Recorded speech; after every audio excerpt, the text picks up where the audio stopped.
The views and opinions expressed by tonight's guest and topic of discussion do not necessarily represent the official policy or position of Spaced Out Radio, Spaced Out Saturdays or Sundays, SOR Media, its hosts, syndicated carriers, or anyone associated with this broadcast. Any rebroadcast, reproduction, or other use of this broadcast or podcast without the express written consent of SOR Media is strictly prohibited. Listener discretion is advised.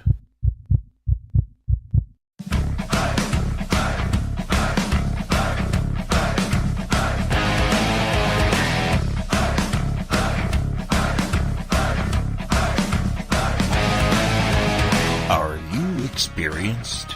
Then come own the night with us.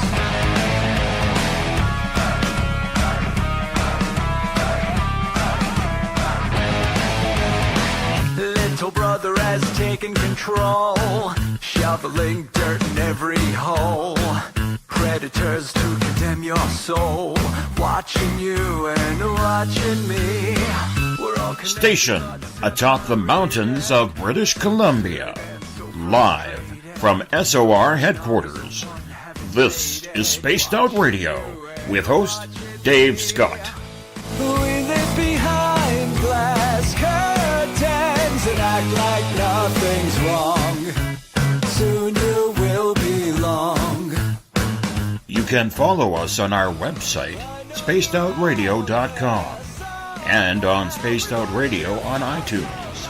You can follow Dave on Twitter at Spaced Out Radio, and on Instagram at Dave Scott SOR, on Facebook at Spaced Out Radio Show, and on our YouTube channel, Spaced Out Radio. Brother wants to make headlines, be immortalized. Everyone's got an electric eye with the digital spies. They've watched you for so long. I know you're out there somewhere watching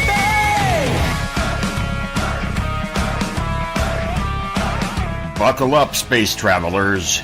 It's time to go for a ride on Spaced Out Radio with host Dave Scott. I know you're out there somewhere. We've watched you for so long.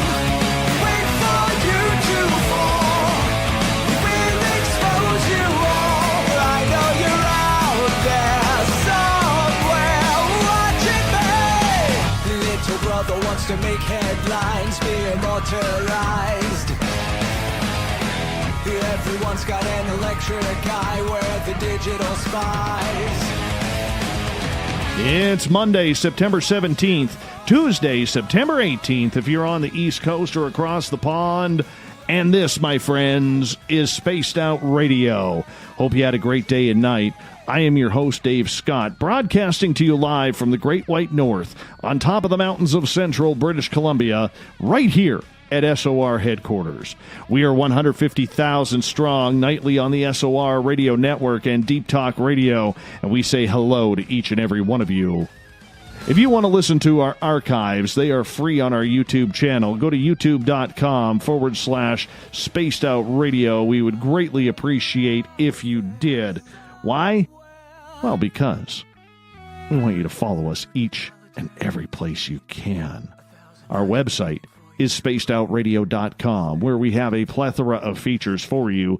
You can rock out to Bumblefoot, shop at our store, read up on the encounter online, and so much more. Don't forget, you only have less than 2 weeks to get your tickets for the first annual Caribou Paracon, brought to you by Spaced Out Radio and the Canadian Society of Questers. We want to see as many Spaced Out Radio listeners up here in 108 Mile Ranch, British Columbia at the Spruce Hill Resort and Spa. Go to questers.ca. That's questers.ca and get your tickets right now. Tonight's show is brought to you by the YouTube channel Ensuho. Sebastian Martin brings high-quality messages to the masses. I think you should subscribe to it. Just go to spacedoutradio.com, click on the Ensuho banner, and you know what to do. In the next couple of weekends, I'm going to be hanging out with this guy, who has one of the finest beards in the paranormal. You've heard him on Spaced Out Radio numerous times, and now the head of Forest Moon Paranormal, Eric Cooper, and his group are quite unique in a way. And if you haven't heard these stories before, they're going to sound quite unbelievable. Cooper's group is known for handling what we call paranormal emergencies. So what are paranormal emergencies? How does one deal with the unknown without knowing what they are dealing with? We'll also speak to him about this weekend's FMP Paracon in Washington State. I will be heading down to speak at that event, as I have the last couple of years. That'll be on Saturday, the 22nd in Cedar-Woolley, Washington. I want to see you all there. It's only $5 to get in. And then Eric will be returning the favor and coming up here to speak at the Caribou Paracon as well. Then at the bottom of hour number 3, Everett Thiemer will be in with the latest edition of The Encounter from our Spaced Out Radio newsroom. But first, let's reintroduce a long-lost voice of this show, Eric Cooper. How you doing, brother? Hey, I'm doing good. Counting down days now. Excellent. Hours. I know. I got to tell you, I'm getting excited. I'm a little sad. Okay, I'm gonna go on record for this. I'm a little sad that your Paracon has moved out of your quaint, cute little town of Concrete, Washington, and you had to move communities this year into Cedar-Woolley. I'm a little upset about that because your community reminds me so much of 108 Mile Ranch up here, man, that it just, honestly, it feels like home. And you're surrounded in this area by literally trees that are standing 70, 80, 90, 100 feet tall, and it's gorgeous, and there's a beautiful river running through it. I mean, you live in a picturesque place of Washington State there. Yeah, and not to mention we have Bigfoot, we have UFO sightings, we have all that right up here, and the whole town's haunted. So, it is the perfect spot for a Paracon. But the venues here just aren't big enough. Not for what we're anticipating. We're anticipating a possibility of between 300 and 500. Wow, that's and there's exciting. Nothing here big enough to hold that. That's really exciting. Hey, before we get started into the whole topic of paranormal emergency or emergency paranormal, let's learn a little bit about your Paracon here. Tell us all about it and where people in Washington State, Oregon, or British Columbia can come in to see it. Because, I mean, like I said, it's just 4 days away on September 22nd, and you got great value for the speakers that you have for just $5 entry. We do, and it's been free for the last 2 years, but it just, I don't know, you throw 2,000 to 3,000 into a Paracon out of pocket, it has to pay for itself somehow. So $5, I think, it's the cheapest Paracon you're ever going to find, literally. Mm-hmm. I'm looking here. I've got to pull up because I don't have the exact address, which I would like to announce. It is at the Skagit Grange, though, on Cook Road. You take the Cook Road exit right off I-5, and you're there in 2 to 3 minutes. Nice. We have 11 vendors, yourself included, actually. Spaced Out Radio is a vendor. We got our Keith Andrews. He's going to be selling his books there. And then we have vendors from everything from paranormal jewelry to readers to I'm winging it here. Oh God, what's that called? It's a tattoo artist, but they use paint. Right. Yeah, airbrush tattoo. Oh, nice. And that's new. They just popped up, so looking forward to it. Doors open 10 a.m. to 6 p.m. and then is our after party, and that starts at 7. Dinner's from 7 to 8. And then the round table goes from 8 to 10. So as far as doors open 10 a.m., I don't have my itinerary right in front of me, but we got Mike Moore talking investigative technique. Christina George is talking black-eyed children and indigo children.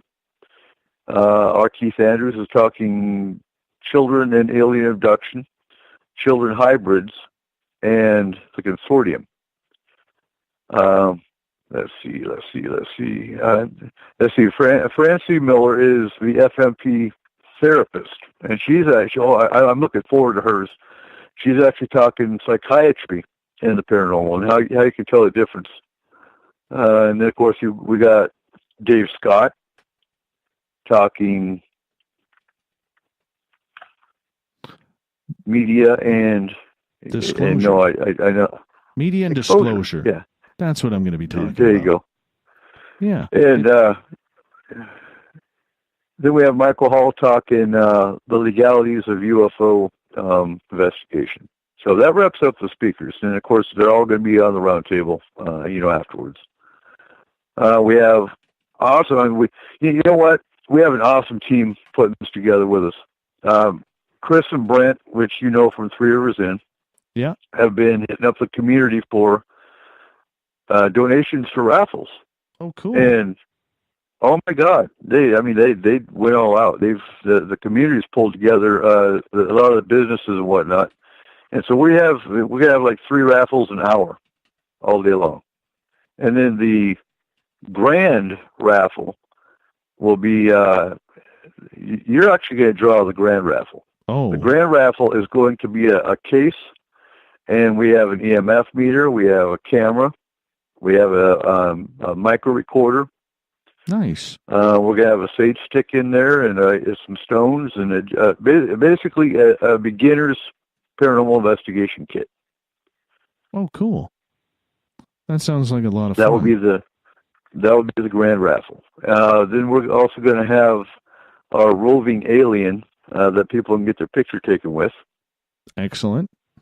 Excellent. Does he go by the name of Carl? Carlette. There we go. We'll call her Carlette. Or Carla? Yeah. Carla. There you go. I like that. Well, Carla. let's do that.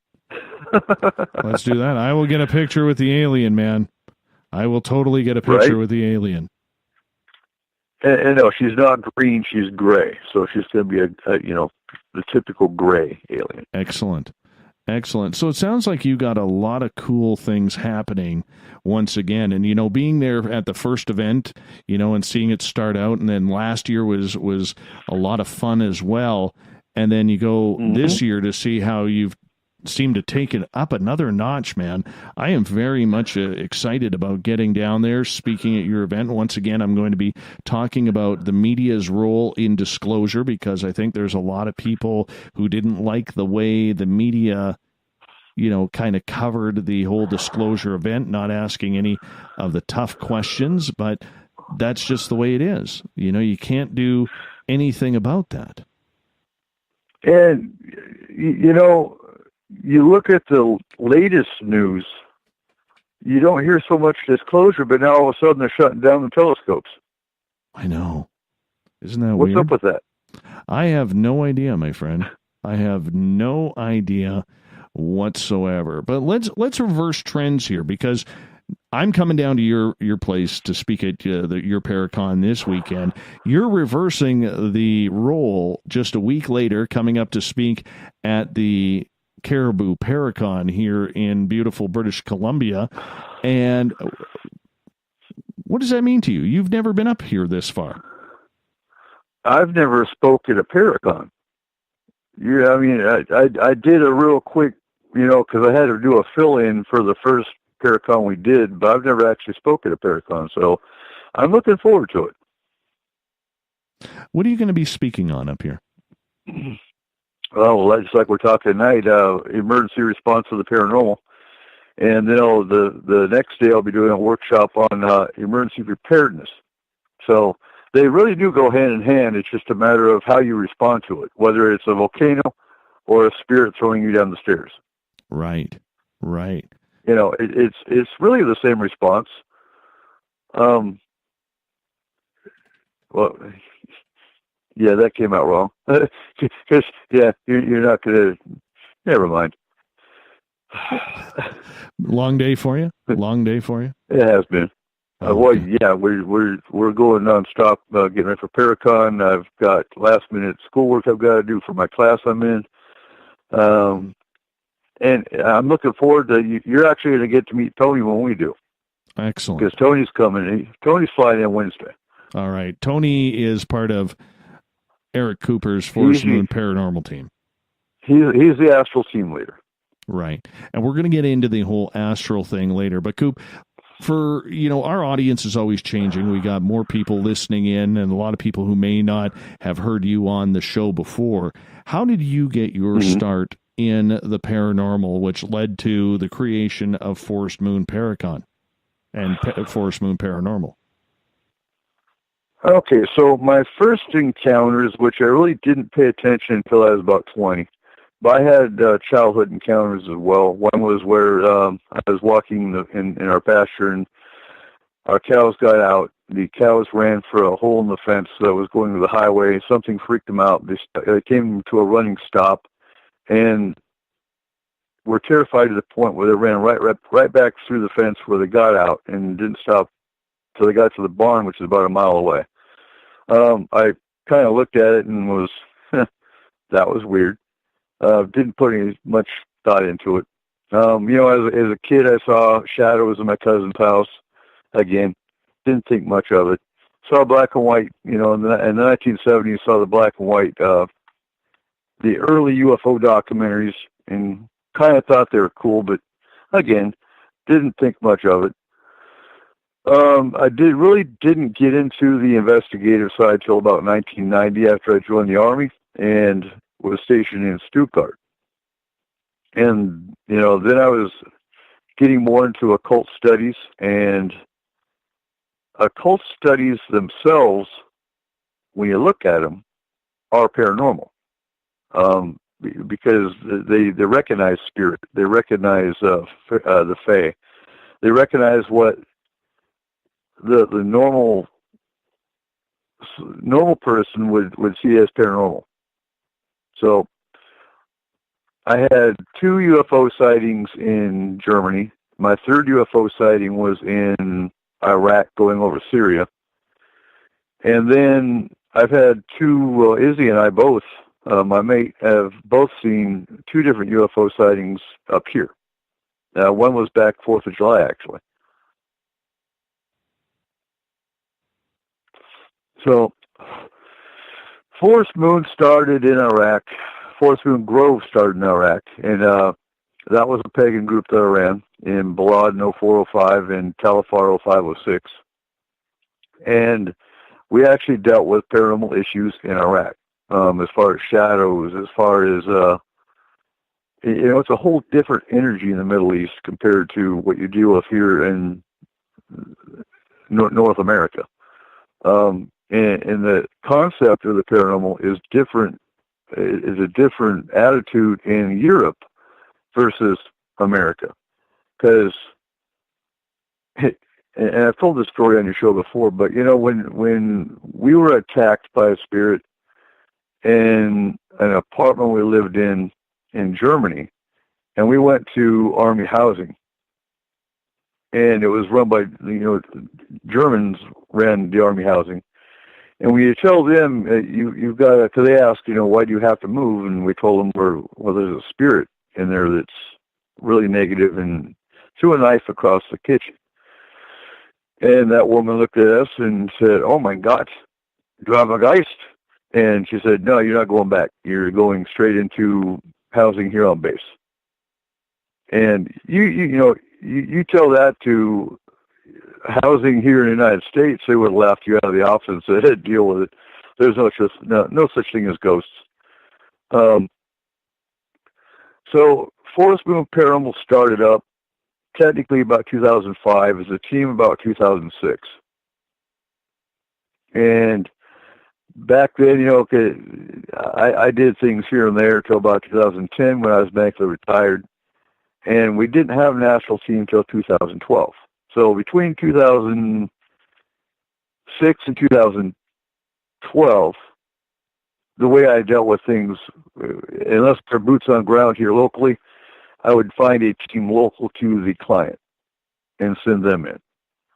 Now we handle everything in-house, and it's global. We don't, if we have assets in the area of the client, then we will contact one of our boots on ground teams in the area and have them go in at the same time as the astral.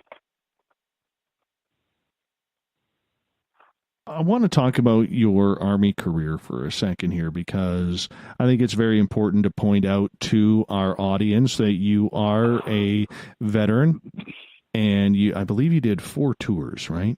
4 tours. Yeah. Yeah. Yeah. And So I went in technically 89. I didn't start boot camp till 90 because it was towards the end of their cycle. And I was a combat medic from 90 to 94. And in that time, I went to Operation Positive Force, which was right at the tail of the Desert Storm ceasefire. I was in 11th Armored Cavalry, and they put us in to keep Saddam from coming back in when they pulled everybody else out. So we were in Doha, Kuwait, and ran our own missions beyond the border. But as a combat medic then, we left Doha. I went to Somalia in 93 with the 514th Ambulance Company. And pretty much everybody got out. Somalia, just to be blunt, was pure hell. So I think most of the guys in my unit got out of the Army, did their time, and were done. And ironically enough, most of us went back in. I went back in January of 95, but I had to switch MOSs, switch jobs. So I was a truck mechanic. But every unit I went to didn't have medics, so they used me as a combat medic as well. So I was doing both MOSs, or both jobs. From then I went back to Germany. That's where I saw my 2 UFO sightings. And in 1994 is when I actually got into the UFO abduction field, when I had a friend that was actually abducted.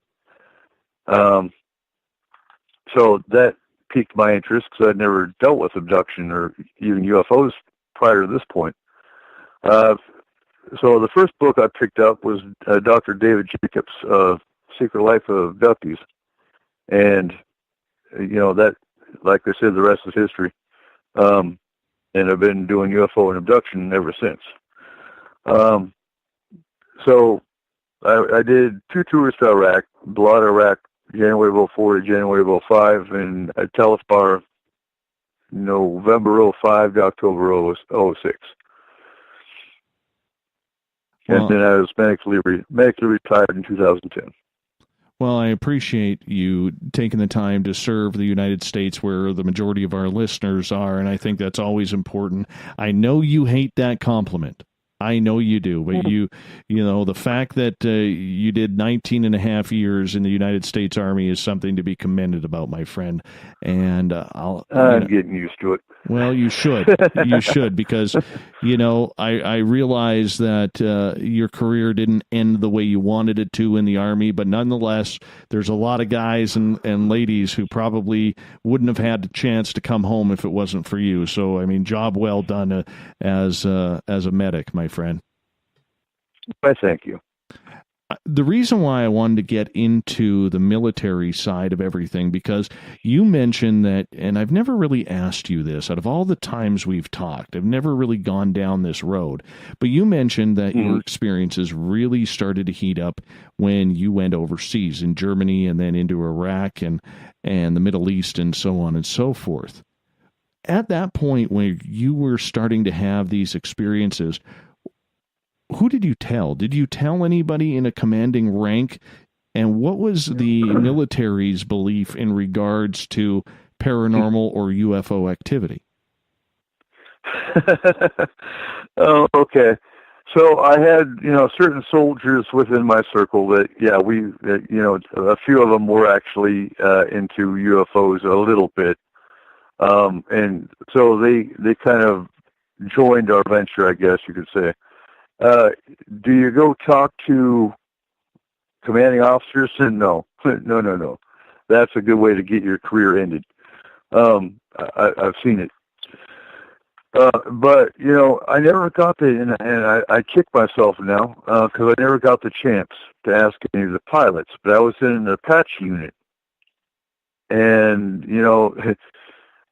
the Apaches, I don't know currently, but back then, this was back in 95, and the Apache was the most sophisticated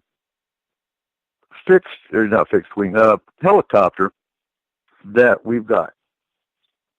Right down to you turn the helmet and the gun moves with it. You know, it's a highly sophisticated bird. It drops a missile from 2 miles. You won't even know it's watching you until the missile hits. But I've always, you think about it, I wonder how many of them actually saw anything.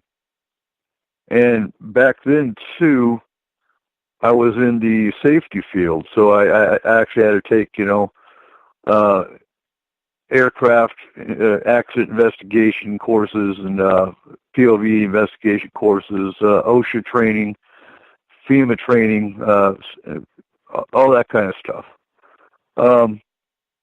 But and the pilots of the Apaches they're warrant officers, so they weren't commissioned per se. So you could talk to a warrant much easier than you could a commissioned officer anyway, because they're all prior service.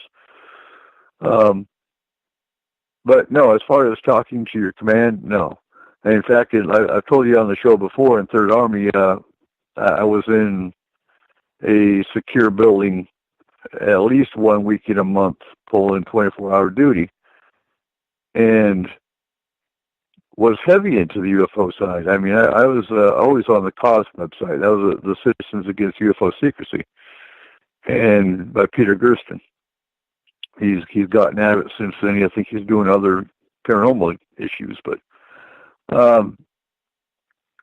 and I know my phone was bugged. You always know when the phone's bugged when it starts clicking at you. I know I was followed. I always change my routes going to and from work. So, but I know I was followed. So, do they pay attention? Yes, they do. And if you tell your commanding officer, no, that just doesn't happen. No, I mean, that's kind of what I'm getting at in regards to that, because, I mean, if you guys on your own fruition overseas while in uniform are investigating UFO sightings or paranormal activity, would that not rub the military the wrong way if they would have found out? It would. And, I think that's more, when you talk about the secret side of the military, I think that's more what you're looking at with Delta Force. Delta Force, you've got some special operations commands that I believe deal in those areas, but you won't hear about them, and you won't hear, what they do or anything. I know at one point, I haven't looked into it anymore, but there's supposed to be a UFO investigator MOS, but you won't find it in books. And I believe they're selective about who they pick. Somebody they can sway, somebody that's probably got a lower ASFAB score that they can kind of manipulate in those areas. So here you are, you're in the middle of Germany, and you start seeing UFOs, you start having paranormal activity. What were you chalking that up to? Was it just the fact that maybe you were in uniform at that time? Did you feel anything changing spiritually in your own life that was maybe bringing the experiences? What was going on? I don't know how to answer that one. I think it was just time for me to learn. Whether you want to call it a spiritual experience, whether you want to call it my guides or things of that nature, I think it was just time for me to start branching out and learning what I needed to learn to do what I do now. I'm of the belief that everything prepares you in life for what your purpose in life is. If that makes sense. It does make sense to a degree, but in the end, I mean, about you personally, how did that start to change you and mold you into the paranormal investigator that you are today? Well, I think the more experiences you have, the more understanding you are of people. And let me address something, because I know Trippin's biting at the bit in the chat room about about the Hitler sighting that we had. So a friend of mine and I were in Bad Hersfeld. That was back in our Black Horse days. And it was roughly between 10 and midnight. We were going to a bar. Hadn't had a drink yet, so before anyone says we were drunk, no. We hadn't had a single drink yet. But we were walking down an alley, and there's what's called the Rotzkeller. And the Rotzkeller is kind of like the German equivalent to, what would you call it? The Chamber of Commerce, the political building, the head building of a village. And as we're walking, neither one of us knew we were experiencing the same thing at this point in time, but our vision turned to black and white. And in front of us, we see a 1920 style limousine with Hitler, the Nazi flag on one side, the German flag on the other. And the closer we get to this, we see Hitler and his entourage come out of the building. And now what I don't understand, too, is they all stopped and looked at us. Now, what they saw, I have no idea. I don't know if they saw, there's a couple American GIs walking down the street.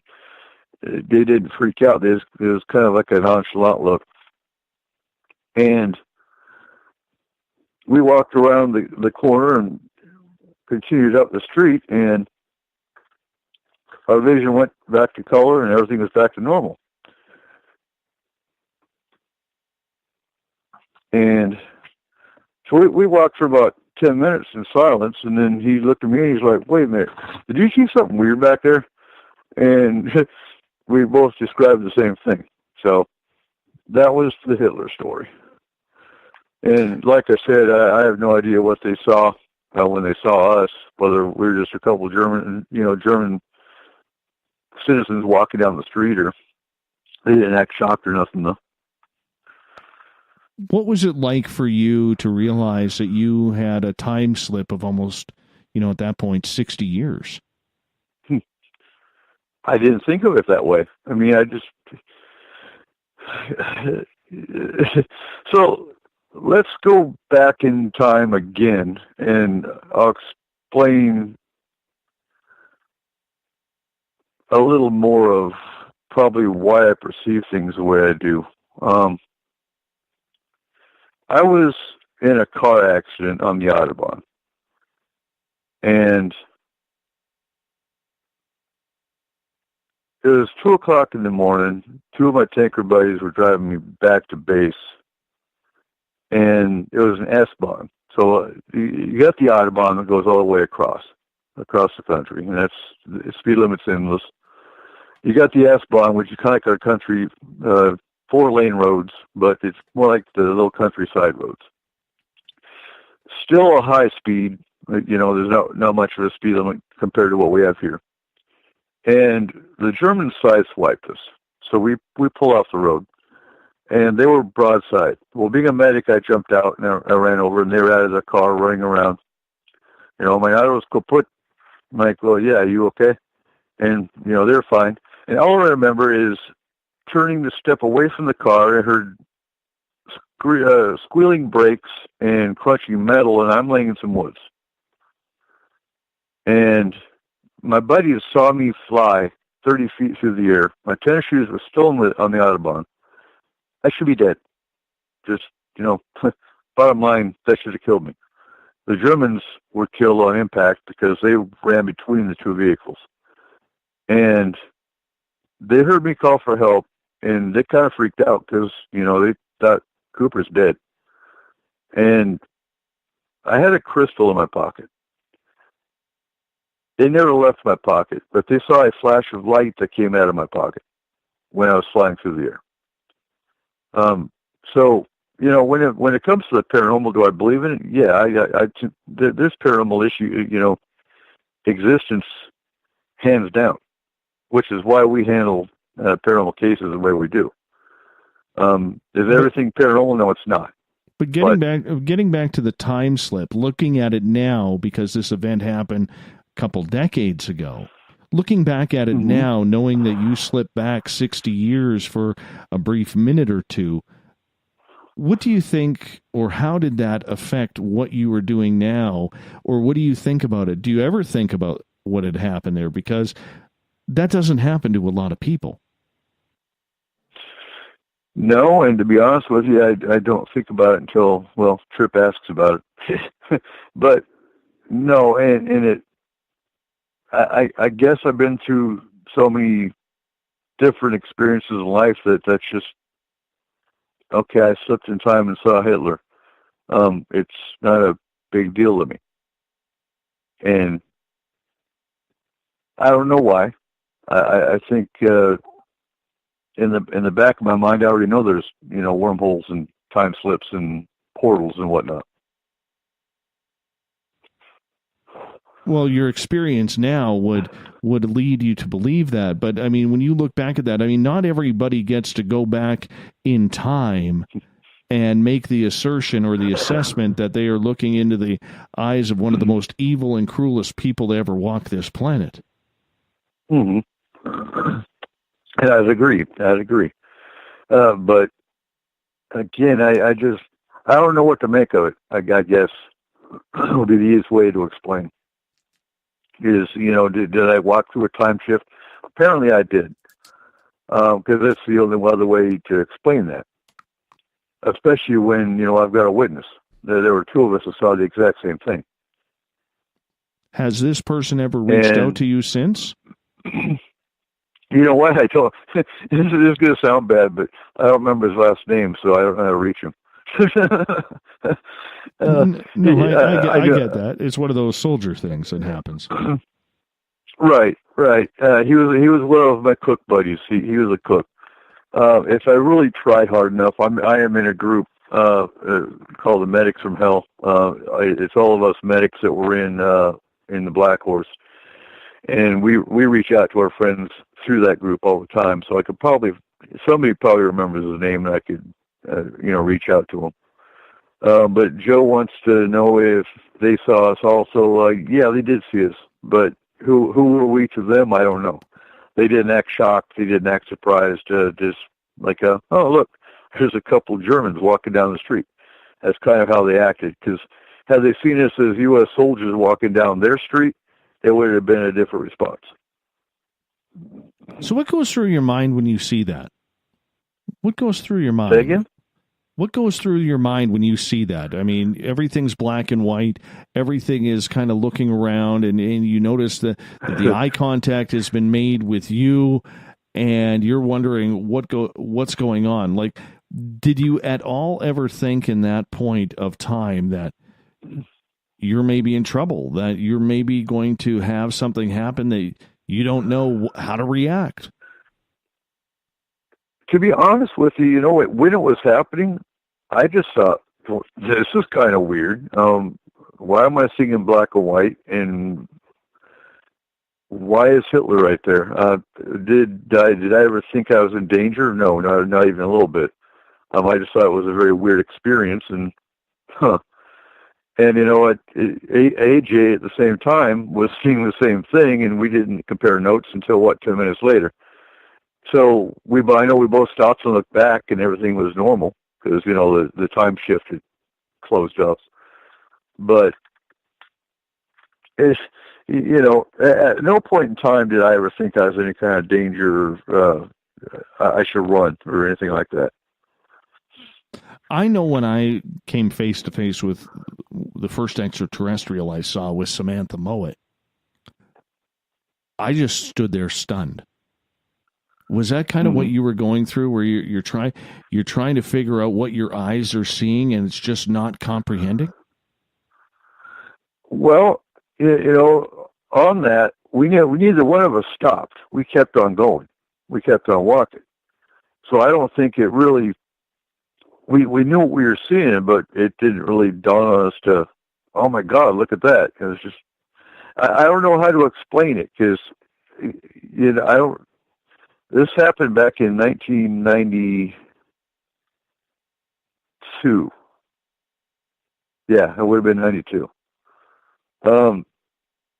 So no, I just remember thinking, wow. But I never stopped. I never stopped my stride. We both kept on walking, and got to the end of the alley and right next to the limousine, and took a left and walked up the street. So, I know, like I said, at no point in time did we feel threatened or like we were in any kind of danger. It's just, wow, that's weird. Would you react differently if it happened today? Probably.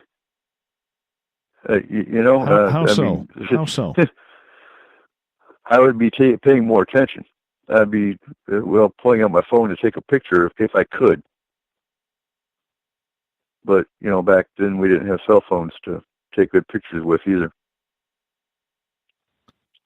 I want to fast forward here a few years. You're in Iraq, and you see a great UFO experience with a bunch of your fellow soldiers. Mm-hmm. So this craft actually appeared for about 3 nights in a row.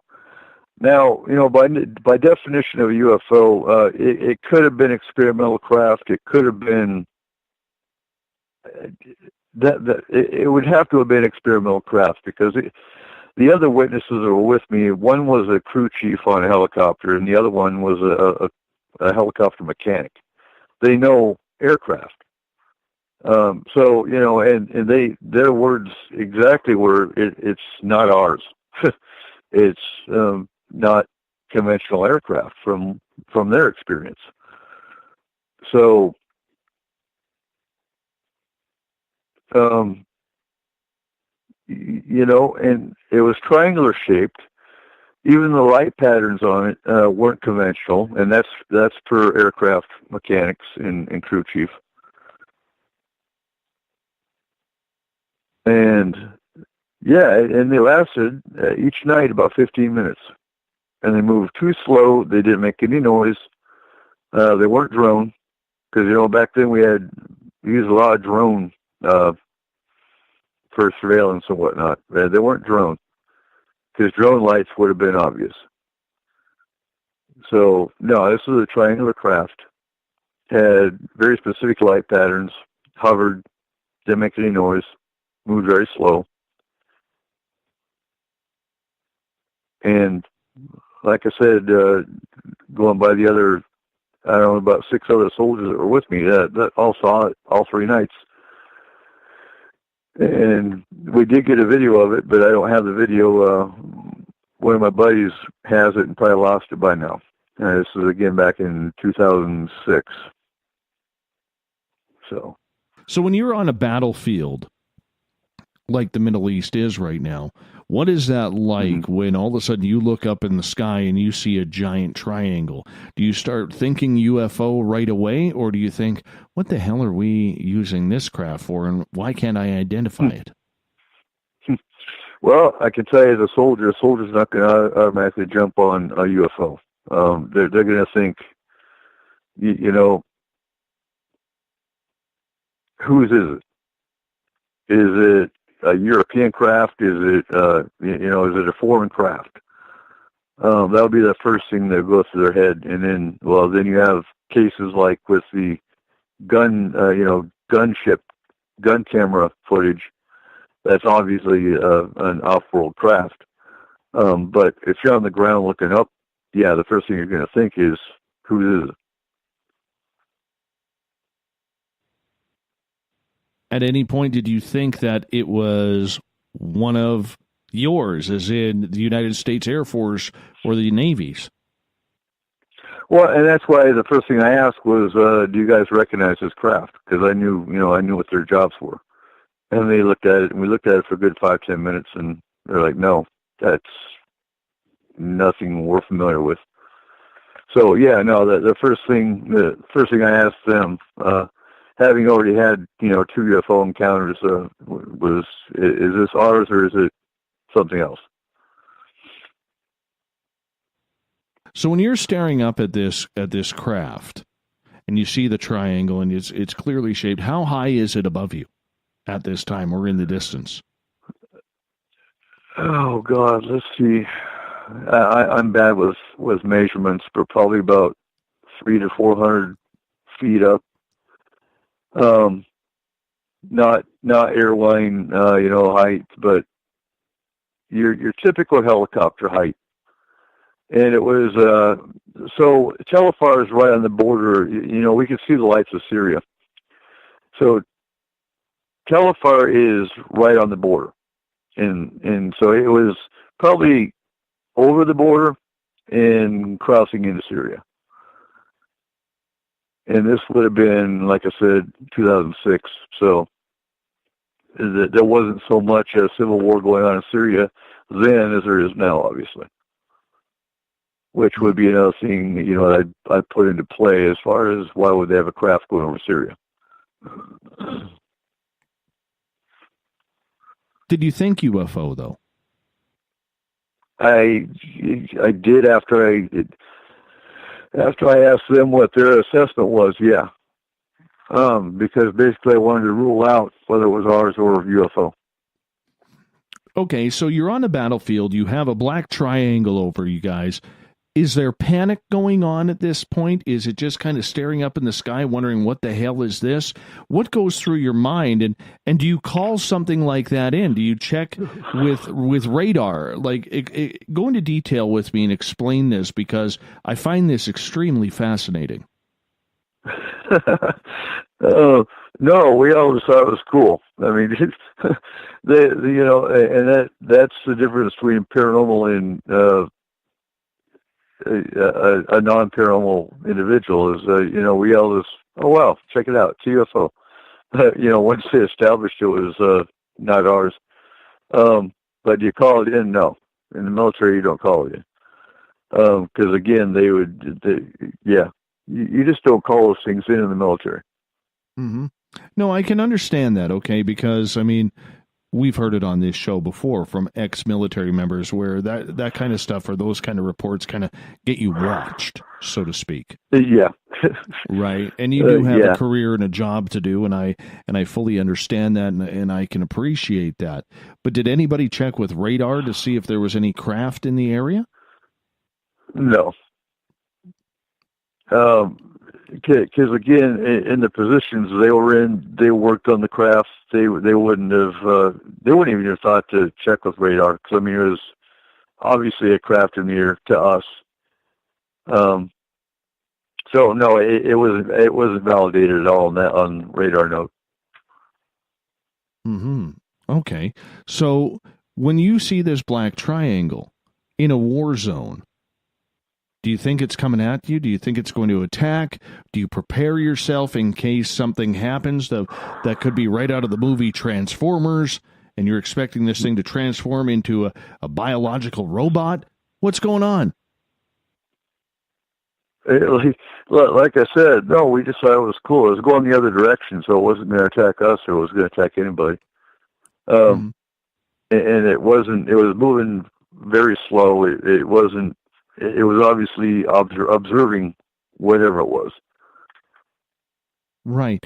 So when you started, or word started getting around about this,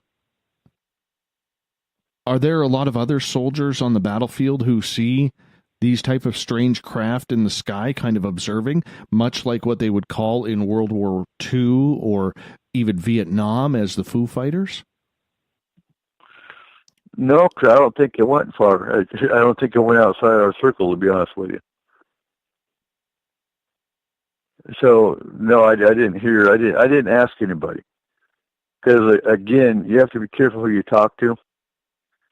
Much the same as if you just report it, because word gets around real quick on a small base.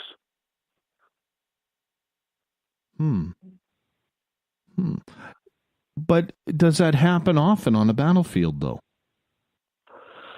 I think more often than not. But again, you're not going to hear about it because they don't get reported. Just like, when you have the New Fork and when you have MUFON, they don't get even half of the reports that people see. because I can guarantee a lot of people don't report what they see. Mm-hmm. And I don't know if that's out of fear of ridicule or if that's out of just fear in general. But you'll find that even on the civilian side, you won't get that many reports. You'll get even less in the military. Joe was asking what the UFO looked like. It was, you couldn't tell a color. I couldn't tell if it was a black triangle or not. I just knew it was, going by the light patterns, it was a triangular craft. And I know there are blues and greens as far as the light goes. Interesting. Very, very interesting. At that point, when you're sitting there, you're holding your AR-15 and you're surrounded by your buddies. Do you feel scared at all? It's kind of like, because you are in a hot zone, and you're already on edge in case something happens, and then this happens. What goes through you emotionally, or even some of your troops? Like I said, nobody was scared of it. And, oftentimes with UFOs, they will project fear. But no, none of us, we thought it was fascinating more than anything. Were we scared? No. It's only 400 feet off the ground, dude. How can you not be crapping your pants? No, it was a quarter mile out, though. Quarter mile to half mile out. It wasn't like it was real close coming towards us or nothing. Had it been coming towards us, now that might have been a different story. And I don't know what the point of origin was, because we noticed it in the same spot in the sky every night, and it was heading away. So what the point of origin was, I have no idea. Just to give you a picture, you've got a mountain range. I don't have best directions, but on the back side of California, you've got a mountain range that separates Iraq from Turkey. And then you've got of course, the border going into Syria. So we're right on the corner of basically Turkish mountains in Syria. So there's no telling where it came from. It disappeared. Really, the lights went out or whatever as fast as it appeared. So I don't know what it was. It wasn't coming towards us, so it didn't bring in the fear factor, though. At that point, what do you know about the secret space program or any type of hidden aircraft? At that point, you would have known about the F-117 stealth fighter. You would have known about the B-2 bomber, the B-1 bomber, all with stealth capabilities. Did you think at all, or did anything, even looking back at it, did you ever think that maybe that was some sort of hidden military technology? And like I said, I never ruled that out. It could have been. It still could have been. But it definitely wasn't stealth, and it definitely wasn't F-117 or any of the ones that we know of. Because, again, having aircraft professions that were with me, they, along with their actual jobs, they do have military aircraft identification that they have to know. So I more or less took their word for it over my own, as far as, because they're the experts on that side of it. Mm-hmm. Mm-hmm. I can totally see that, and I could see when you're going to turn to the experts, and the military is full of people who are trained to look at aircraft and immediately, whether it's night or dark or night or day, tell you what aircraft is in the air, whether it's by sound, whether it's by vision, because every aircraft has its own personality, shall we say. Right. And its own traits. Right. And when you have these guys who are saying, I don't know what the hell that is, that's got to be an odd feeling when you're, working for the greatest military in history. Yeah, for me, it was exciting. I mean, by this time, I already had 2 UFO sightings. I was like, oh, wow, cool. So I'll just chalk this one up as another UFO sighting because, well, that's what it is. So, no, again, the fear factor never came in. I was more excited that, oh, wow, cool, I actually had a UFO experience in a combat zone. So that was the bottom line on that one. And for them too, because they're like, oh wow, cool, we've never actually seen a UFO, and now we have. But no, the thought of Transformers never crossed your mind on that one. I'm serious. We've seen that happen. It may be Hollywood, my friend, but we've seen that happen. Right. Hey, who hasn't believed a Hollywood story before? There's a reason why I don't go swimming in the ocean. Right. Or lakes. Oh, and or rivers. or ponds. I assume you've seen the Mag already. No, I haven't. It's not. Dude. It's not that great. It was a good one-time flick, but nothing that I'd want to put in my collection. Well, either they could way, have done a lot better. They could have done a lot better on it. Either way, that sucker can take down an aircraft carrier. I am so not going on any smaller boat than that. Coop, I'm going to get you to hold on here for a couple of moments here while we go to our first break of the night. Eric Cooper from Forest Moon Paranormal is our guest. You can look them up, Forest Moon Paranormal, on their Facebook page. They got over 10,000 members. So make sure you join up on that group. I would really appreciate that. Forest Moon Paracon happens this Saturday in Cedar-Woolley, Washington. I will be down there speaking, and that's why I'm taking Friday night off, where we will have a network replay that night, so that way I can go to the Paracon. It's going to be a lot of fun, so really appreciate you holding on in. We got more with Coop coming up right after this break. Find your escape where time has no limits. It's about living today and cherishing the heritage of yesterday. A spirit of adventure for what is new, with the nostalgia of the past. Your timepiece is a reflection of who you are. Life surrounded by beauty from the world around us to the soul within. EscapeWatches.com. There is no time like the present to enjoy your escape. Use promo code SMF2017 for your 20% discount today. The freedom to post what you want, when you want. That's the social media freedom you need. Social Media Freedom is the free app in your app store. No need to worry about going to jail or being shadow banned any longer. It's the freedom to say what you feel. The freedom to know Big Brother isn't watching. It's the way social media is supposed to be. Social Media Freedom. It's time to set yourself free. Download from your app store today. Coming September 28th to the 30th, it's our first annual Caribou Paracon, put on by Spaced Out Radio and the Canadian Society of Questers. 3 days of paranormal, supernatural, and spiritual knowledge in the beautiful 108 Mile Ranch, British Columbia. Tickets are $150 Canadian for the event, being held at the Spruce Hills Resort and Spa. Come watch our featured speaker, Grant Cameron, along with Lorian Fenton, David Weatherly, Ross Allison, and more. The Caribou Paracon, celebrating everything paranormal. Hi there, I'm Butch Witkowski, lead investigator with U4Cop.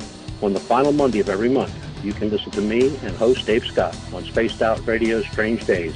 We're going to get to the heart of the matter when it comes to what's happening out there. People are seeing and experiencing things from ET contact to Bigfoot, and I want to hear about it. Your experiences are what we investigators need to help solve these unknown mysteries. So tune in at spacedoutradio.com to the final Monday of every month from Butch Witkowski's Strange Days. Hi there, this is Tessa Nicole Thomas, and I'm going to take you for a ride every Sunday night on Spaced Out Sundays. I'm going to set up your week with some strange tales from across North America, from psychic readings, Sasquatch, UFOs, to the most haunted locations. Come join me at spacedoutradio.com starting at 9 p.m. Pacific, midnight Eastern, and let's get weird together. I'd love for you to join me. Spaced Out Sundays at spacedoutradio.com. There's news, and there's The Encounter. This is Spaced Out Radio News Director Everett Thiemer inviting you to check out The Encounter. Our half-hour news segment every Monday through Friday night is different compared to what you're used to. Our goal is to bring you the weird, strange, and interesting stories the mainstream tends to leave out. and stories that will make you scratch your head in disbelief. The Encounter can also be found at spacedoutradio.com and on our Facebook page, SOR The Encounter. Come give us a read. We're bringing scientific thought to the paranormal. Hi there, this is Spaced Out Radio scientist Chris Cogswell. Join me, Chris Zuger, and Dave Scott the second Wednesday of every month, where we break down the who from the woo when it comes to everything paranormal. We'll investigate and try to bring sensible answers to those straight and sometimes outlandish questions people have. Hey, not everything has an answer, but we'll do our best. Listen in to Reality Paranormal only on Spaced Out Radio. Heading to Vancouver and looking for some great nightlife? The Moose Vancouver is the place to be. Catch a game on one of the big screens or just come rock out to your favorite 80s and 90s hair bands. Great food starting at $6.95. The Moose Vancouver is open until 2 a.m. nightly. It's easy to find near the corner of Nelson and Granville. The Moose Vancouver is the official rocking bar of Spaced Out Radio. Are you interested in advertising on Spaced Out Radio? Head to our website at spacedoutradio.com and click on our advertising tab. There, you will find an assortment of ways you can get your product out there with us, from radio commercials to banners and social media. Have a product you like our hosts to endorse? We can do that too. Visit spacedoutradio.com for more details.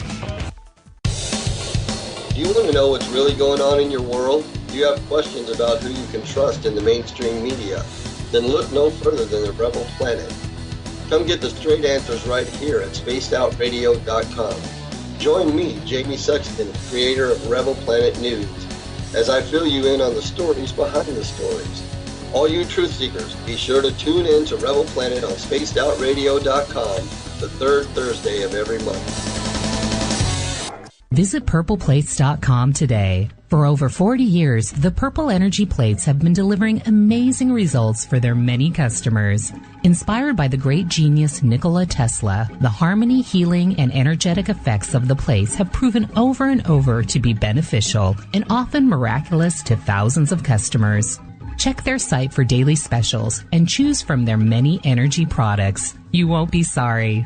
Visit them today at purpleplates.com.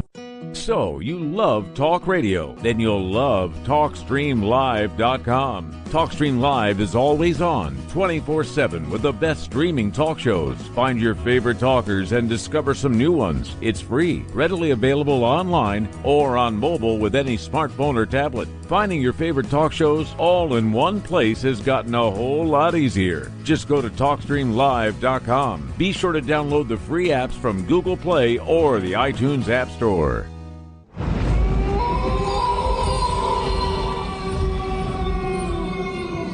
Hey, this is Canadian paranormal investigator Mike Moore.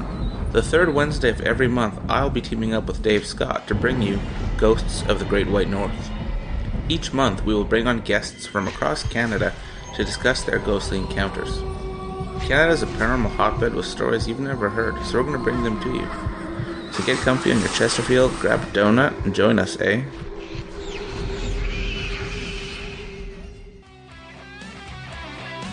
The views and opinions expressed by tonight's guest and topic of discussion do not necessarily represent the official policy or position of Spaced Out Radio, Spaced Out Weekend, Spaced Out Radio Limited, its hosts, syndicated carriers, or anyone associated with this broadcast. Would you like to connect with us? Head to spacedoutradio.com for all your latest show info. And hit us up on Twitter using the hashtag SpacedOutRadio. Now, back to Dave Scott and SOR. Welcome back to hour number 2 of Spaced Out Radio tonight. I am your host, Dave Scott. Thank you so much for being with us. Tomorrow night on the show, Lori Spagna is going to join us. We're going to talk about the topic of ascension. Ascension. What is that all about? We'll learn more tomorrow night, 9 p.m. Pacific, midnight Eastern at spacedoutradio.com. Welcome back, everyone, listening in on the SOR Radio Network, including Deep Talk Radio. And don't forget, you can also check out our archives on our YouTube channel. Go to youtube.com/Spaced Out Radio. Do me a favor, hit that subscribe button. Bill Cardwell has set the password for tonight in the SOR Space Travelers Club. Rhino to Lexomania. Rhinotelexomania is your password. Make sure you use it wisely, space travelers, as Bill sets a password each and every night right here on the mighty SOR. Now, if you want to check out our website, spacedoutradio.com, we got a plethora of features for you. You can rock out to Bumblefoot, shop at our store, read up on the encounter online, and so much more. Don't forget, you can also go to questers.ca. That's questers.ca. Pick up your tickets right now by going to the fall conference on that website for the first annual Caribou Paracon, presented by Spaced Out Radio and the Canadian Society of Questers, September 28th through 30th. Our guest tonight, Eric Cooper, will be one of the speakers at this year's event, so we would love to have you on up. So come make it. It would be a lot of fun. And once again, we reintroduce Eric Cooper from Forest Moon Paranormal and the Forest Moon Paracon, which happens this Saturday in Cedar-Woolley, Washington State. So if you're in Oregon, Washington, hell, even Northern California, drive on up, hang out with us on the 22nd. It's only $5 to get on in for a great day of speakers and paranormal talk. Would love to have you all out here. And we're talking emergency paranormal tonight with Mr. Cooper, because that's what he will be speaking on at our Paracon, the Caribou Paracon, presented by Spaced Out Radio and the Canadian Society of Questers. Mr. Cooper, welcome back. Thank you for having me. It's always a pleasure. Oh, no problem. Hey, I want to start off with a question from our audience. This one comes from Adnome, who is asking right off the bat, because in hour number one, we were talking about, you being 19 and a half years in the United States Army, and you saw a lot of things. You saw combat action. You saw a lot of grotesque things that I know you and I have never talked about, and I'll never ask you about them. But you saw a lot of good things as well. So just wondering, he is asking, has anyone ever tried to blame any of these things on PTSD and say, you're absolutely crazy, Cooper, for what you and your team are doing? And how do you handle that type of criticism?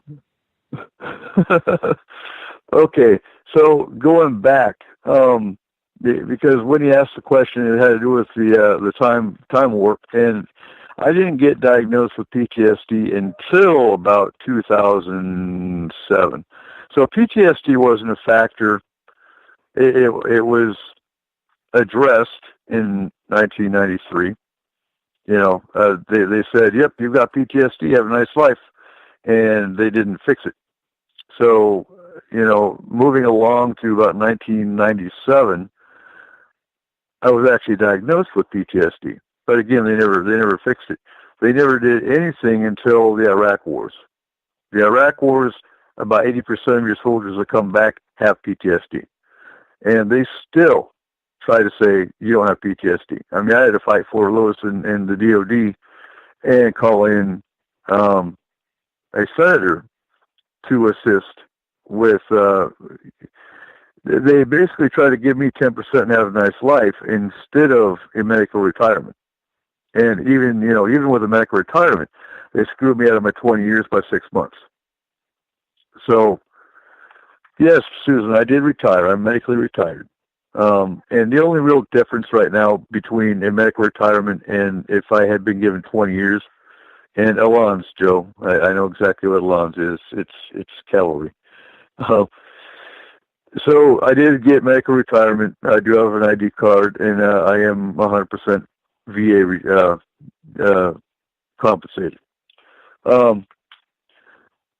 So a lot of soldiers don't want the PTSD diagnosis because they're scared of the stigma. They're scared of the harassment, the discrimination that can come with it.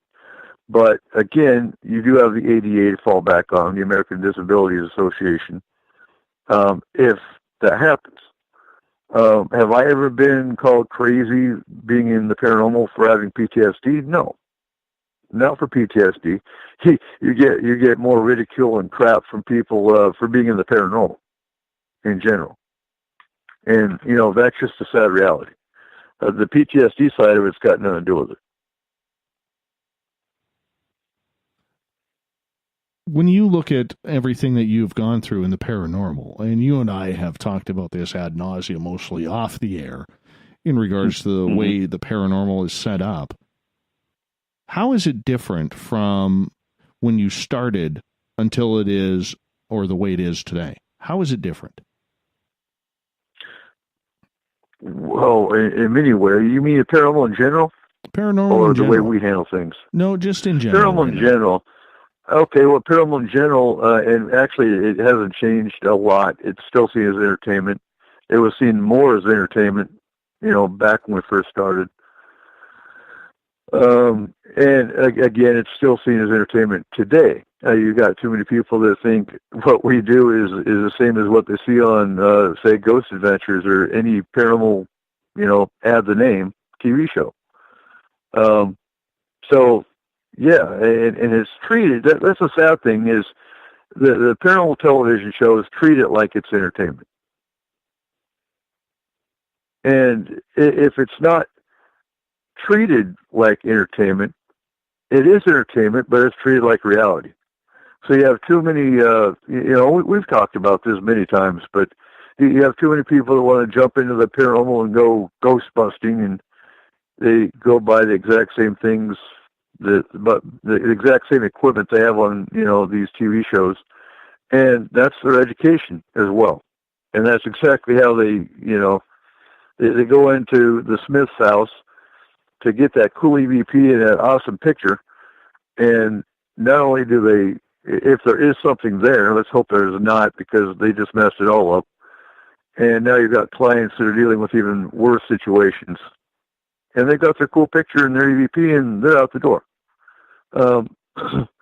So, back when we first started, and even back as a kid, you had Ghostbusters, you had Close Encounters of the Third Kind, where you had movies, you had TV shows that were entertainment.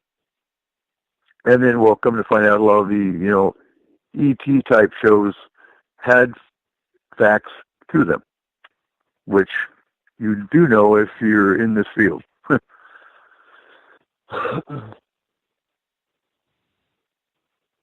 How much does that bother you, the way the game has changed? Has it changed, in your opinion, for the good, the bad, the ugly? What's your opinion on that? I think it's hit a plateau, because I don't see things getting worse. I don't see things getting better, but I think it's hit a plateau. I think the ones that want to jump into this field to want to make a name for themselves, to make a profit, whatever the case is, I think that's backed off. I may be mistaken. That's just been my assessment. And we'll get more into that. We can get more into that here in a little bit. I want to get to Man Olive's question in Revolution Radio chat room, and he is asking, he says, Eric, I saw the same triangle craft like 400 to 500 feet up in Lakeview, Arkansas. It was partially cloaked. Mm-hmm. Was there any lights other than just the three that you saw on each tip? Like I said, it's back in, I don't think so. I think it was just there are greens and blues. I remember that. And if I remember right, there was a white light. But it was primarily green and blue lights. Cool. So was it partially cloaked? It could have been. But again, it was moving away. So, you look 1 minute, it's there. You look at, the next minute, it was gone. Interesting. Very interesting. One of the things that I like about you is you hate the word or how the word paranormal is used. Why is that such a pet peeve of yours? It is because if you look at the definition of paranormal, it's anything outside the normal range.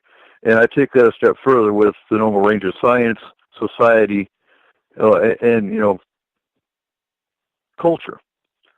So, and you see a lot of infighting within the paranormal field. You go to the UFO groups and, well, there's no such thing as ghosts. And I've seen that. I've seen that stated. You go to a hauntings group and, we don't talk about UFOs and aliens here. Oh, why not? It's all paranormal. I mean, I get that you might want to have a specialized group. That's fine. I understand that. But don't tell me it's not paranormal. Because it is. It very much is. Bigfoot, cryptids. And, you know, there's things we don't even, you could even label the fairies as paranormal because they're outside the normal range. So, for the first time, FMP has actually had a booth at the farmer's market here in Concrete all summer. And oh my God, it was time consuming. It took all weekends. And that was fine. It got the word out that we were here. You don't know how many people came up and said, "Where are you guys from?" Here in Concrete. Seriously? I'm from Concrete. And I never, so, you know, it was great about getting the exposure, getting the word out that we are here. We are here to help. And then you had the ones that said, "Oh, are you guys Ghostbusters?" Like, no, we're a paranormal emergency response team. So, you know, with that, then you go into explaining it's Bigfoot, it's UFOs, it's alien abduction, it's, you know, obviously the hauntings, the spirit attacks, the malevolent entities, the whole 9 yards. And that excited a couple of them because they're awesome. You guys actually defined the name paranormal then. Like, well, yeah, that's what the point is. But, yeah, that's why I hate the common definition. You go to any random person on the street and say, what do you think about paranormal? And they'll say, "Oh, it's spirits and hauntings." They don't, for the most part, don't look at the bigger picture. Explain what that bigger picture is, though, for people who may not understand. The bigger picture is Bigfoot, other cryptids like Dogman. I used to label Mothman, but I've heard from a lot of people that Mothman was a hoax. Is it? I don't know. I don't have any proof of that. And then you got UFOs, alien abduction. Actually, I kind of changed my terminology with it's not just alien abduction, but alien interaction.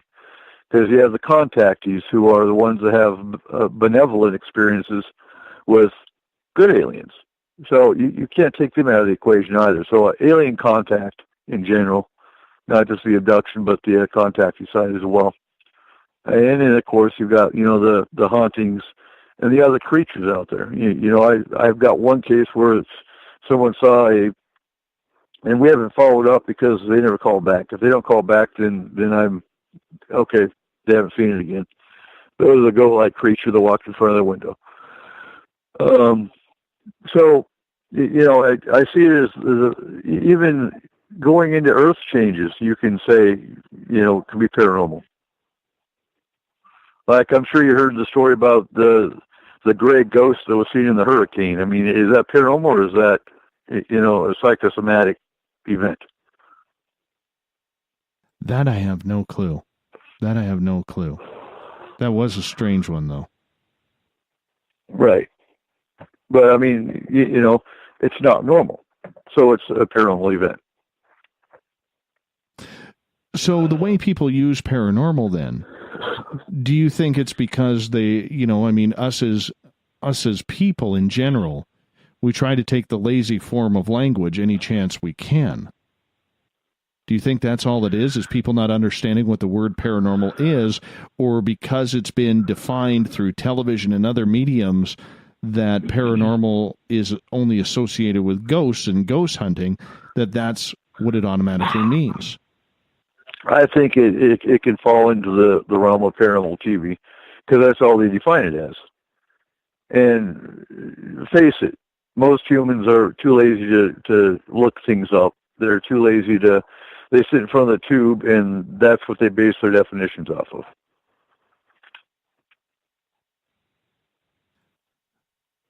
So when it comes to emergency paranormal, let's start to get into this now. Mm-hmm. You define your job with Forest Moon Paranormal as what? An emergency response team. Now, that doesn't mean we won't go, check out an encounter that someone's got that's non-emergency. Our primary mission is paranormal emergencies, which So when I get a phone call, I do an assessment, and I assess whether is it spirit, is it alien abduction, or is it other. And that's kind of what I do. What pretty much how I base how the team's going to handle it.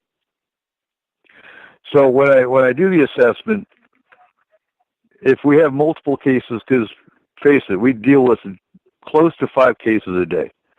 Not always, but on the average, we're about a 5 case a day team.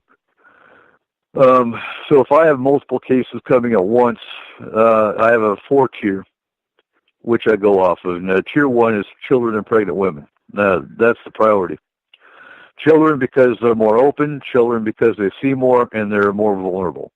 Pregnant women because they're already pregnant, they are already, the fetus is weak, and any kind of stress can affect the fetus, whether it's paranormal or, any kind of regular stress. You don't want paranormal to add to it.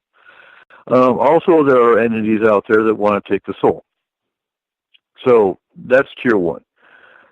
Tier 2 is any case involving physical injury or terror level. We have a terror, any kind of high-level terror event would be tier 2.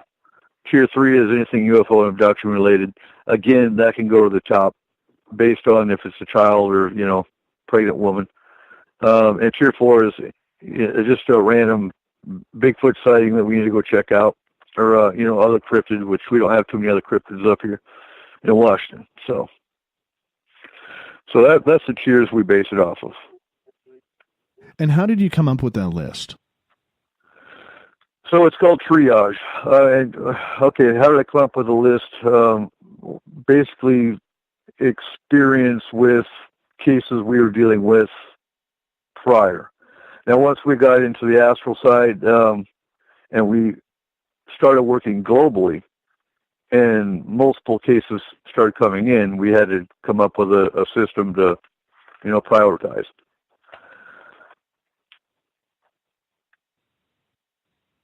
So when you decided to break it down into the different actual segments of the paranormal, I mean, that sounds so simple, Coop.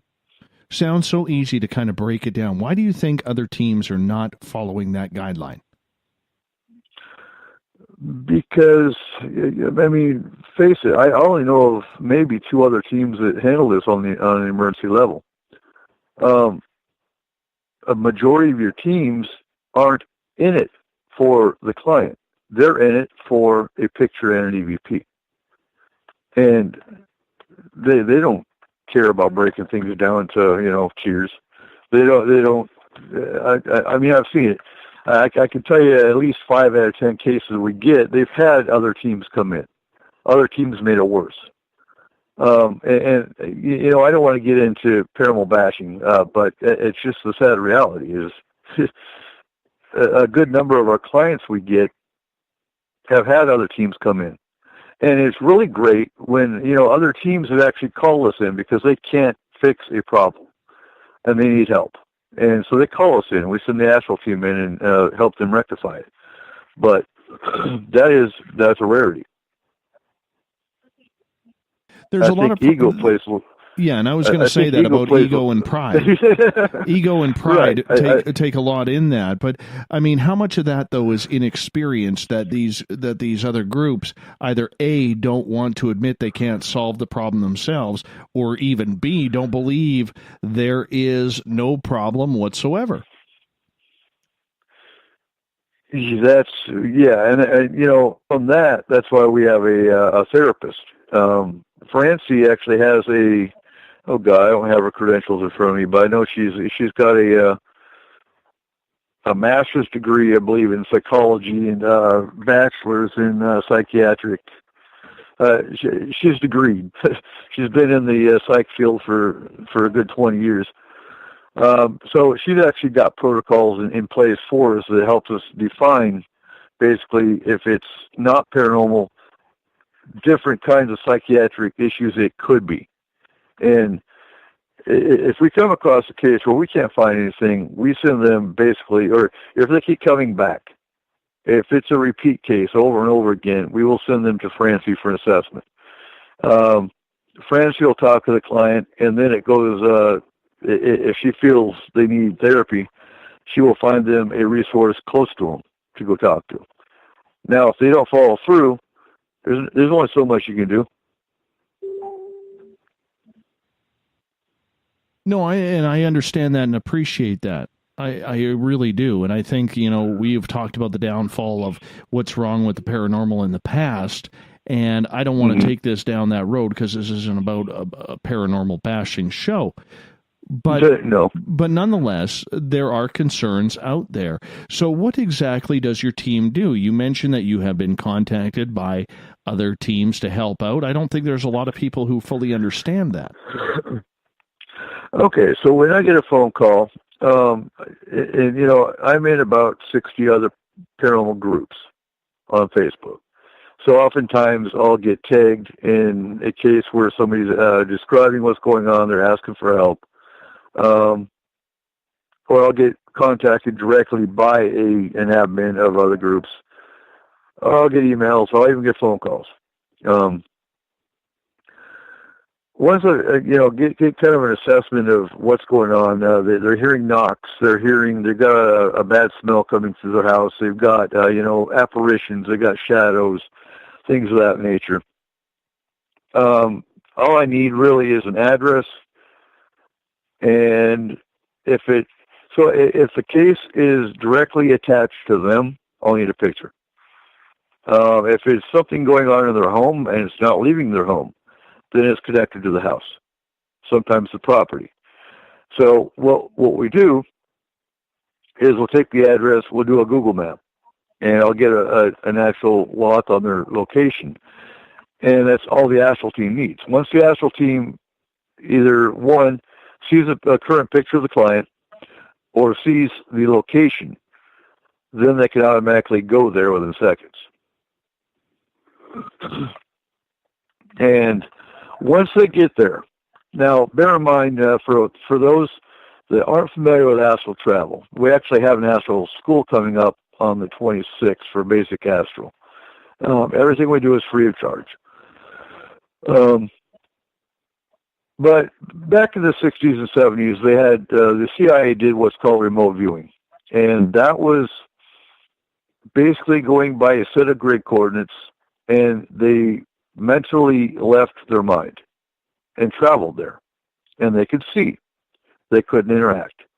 Only see. It was viewing. That's all it was. So with astral travel, and that's confusing for some, but remote viewing is not what we do. We do astral travel. Remote viewing is harmless. Remote viewing, you cannot get hurt. Astral travel, however, you can. You can get killed in astral travel if you're not careful. We have protocols in place that we do to keep our team safe.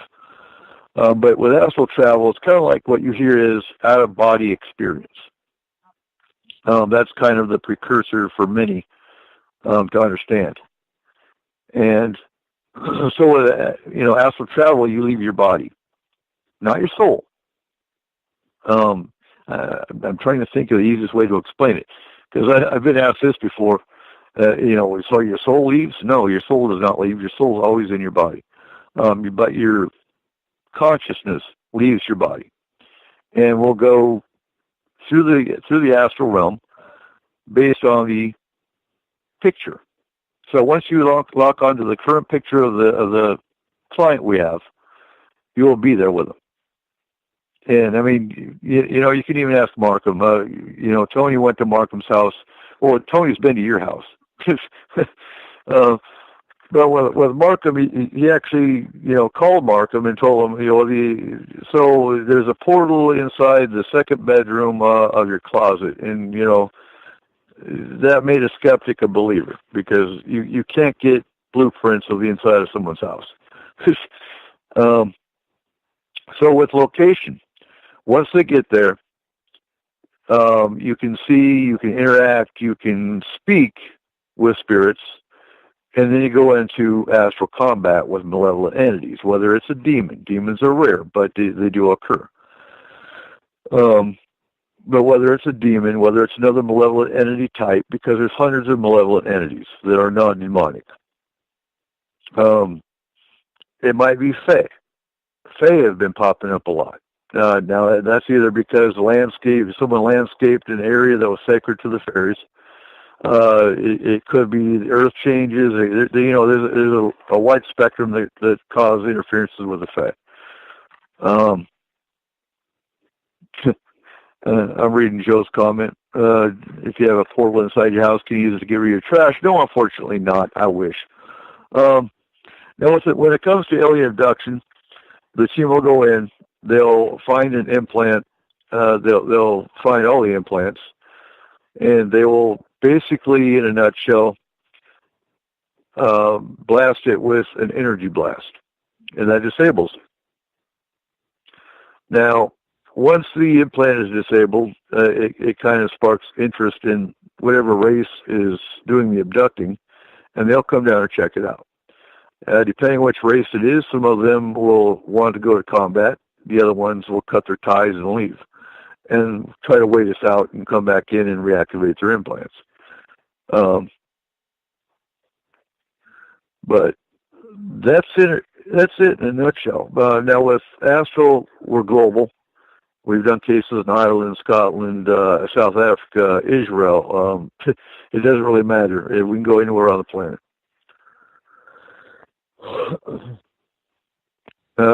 Right now, we're actually working on 2 missing persons cases. So, yes, we can use our team to track missing people. Much easier when they're, unfortunately, I say this, it's frustrating because it's much easier to track them as a spirit than a living person. Spirits are easier to communicate with. So basically, the 2 cases we're working on are recoveries, not looking for missing people. So, I got a couple questions in the chat room for you. This one coming from Nigel, who is asking, in your tier system that you use for the paranormal, which tier is currently the one you deal with the most? You know what? I would have to say lately it's been a lot of child cases. I would say child, and I'd say the terror, with number 3 being abduction, because we've had a couple abduction cases lately. But I'd say we've had a few children and a couple on the terror, the terror level. And then we've been spending a lot of time on. Normally, though? Say again? Normally, though, is it UFOs? Is it ghosts? I don't think there's any more than the other. I'd say it's about 50-50 between the abduction and the spirit, or the entity. I can't definitively say it's definitely this or it's definitely that. It's about 50-50.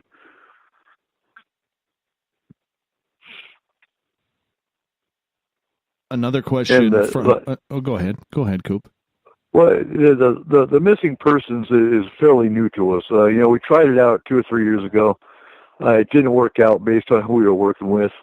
So we're just now kind of delving back into it because we were requested by a family.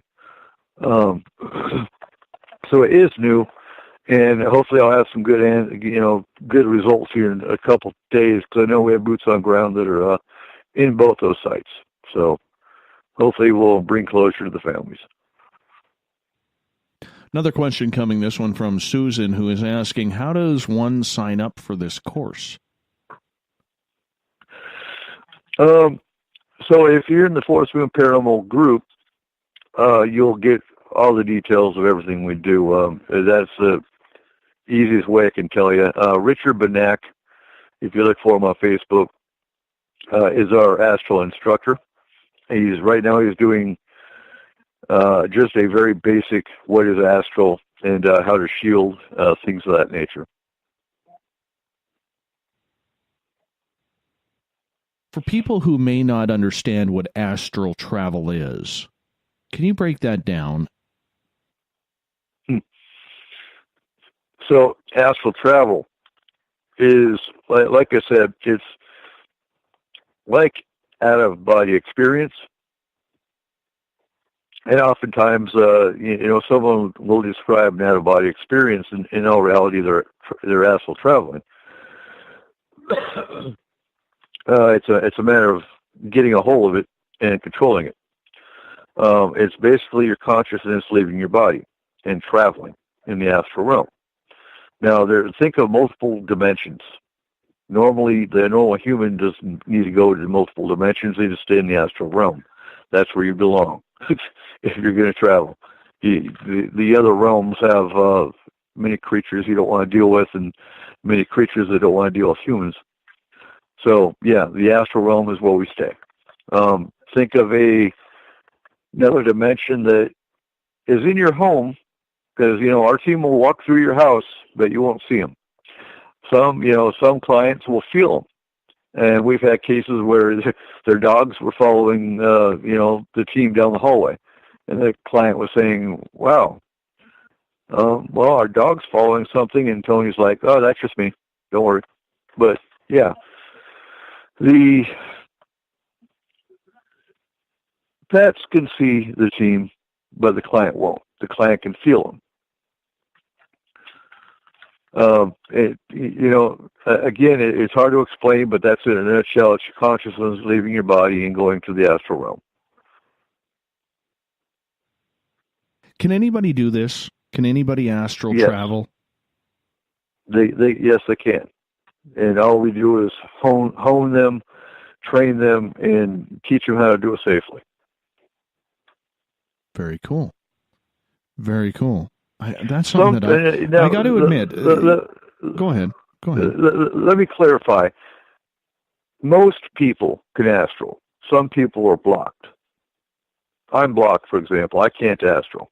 I'm not allowed to astral. I'm not meant to astral. I'm meant to lead. That's what I do. Which is why I have an astral team.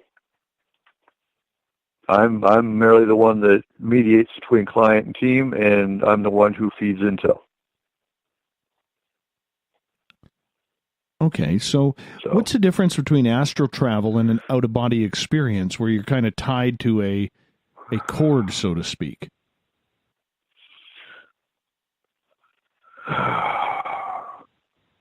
I don't know how to answer that one because, to be honest with you, I don't know enough about OBE. Other than that is the precursor. The team doesn't travel on a cord. I can tell you that. With astral travel, we don't have a cord we're tied to. We're not tied to our body. We just, if you're in astral and somebody goes to wake you up, you'll be shot right back into your body and it can hurt you. But OBE, I can't give you a real good definition or of the difference between the two. All right, this goes to Jade's question. And she is asking, what can one do to prevent someone from astral traveling in their midst? Explain that one. Okay, let's say, you're walking around your house. You're sitting, you're getting ready for a shower. You take all your clothes off, and you're about to hop in the shower or the bath. How do you know that someone isn't astral traveling there to kind of be a peeping Tom on you kind of thing? Okay. That's what I thought I heard you. Shielding would be the best method. I'm trying to think. Because, we only go where we're asked to for cases when it comes to, but I have had cases where people were having astral attackers, essentially. I would say a basic shielding. And again, that's kind of like, your personal bubble is the easiest way to explain a shield. So if you meditate and you envision a bubble of energy around you, and it's pliable, and you can push it around you. But it's not something you build one time and leave. It's something you have to build all the time or work on all the time. But then when you're talking property to keep astral travelers out, yes, there are, methods you can use. But it's not something you would learn listening to a radio show, to be honest with you. How long does it take? It's a lot more. How long does it take to perfect the practice and to perfect the blocking? A couple. I mean, if you do it half an hour every day, it is perfect. For the basic, the basic shield, and then actually, if you do some research, get the right books, get the right materials, you can really, basically like a spell, that shields your home, shields your property, and that's what we have here because we kind of have to. Because the protocols we use, the team actually touches down on our property, goes to the client's house, does the mission, comes back here in the event they're being followed, and they'll leave whatever's following them here before they go home. We have a lot of different protocols we use to keep the team safe. Like I said, what we use to protect our home based on what we do is a lot more extensive than what you're ever going to see. Stardust Man in Revolution Radio's chat room is asking, is it possible, Eric, for one astral traveling to be mistaken for a ghost? I think so. Again, you can't.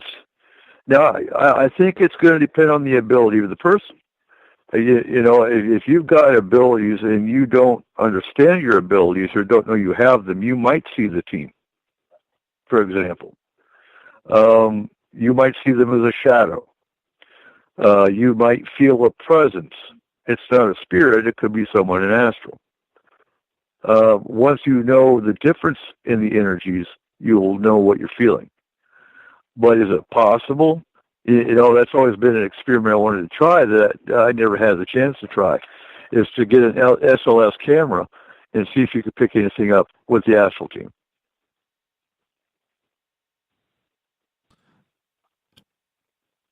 Does it work on cryptids?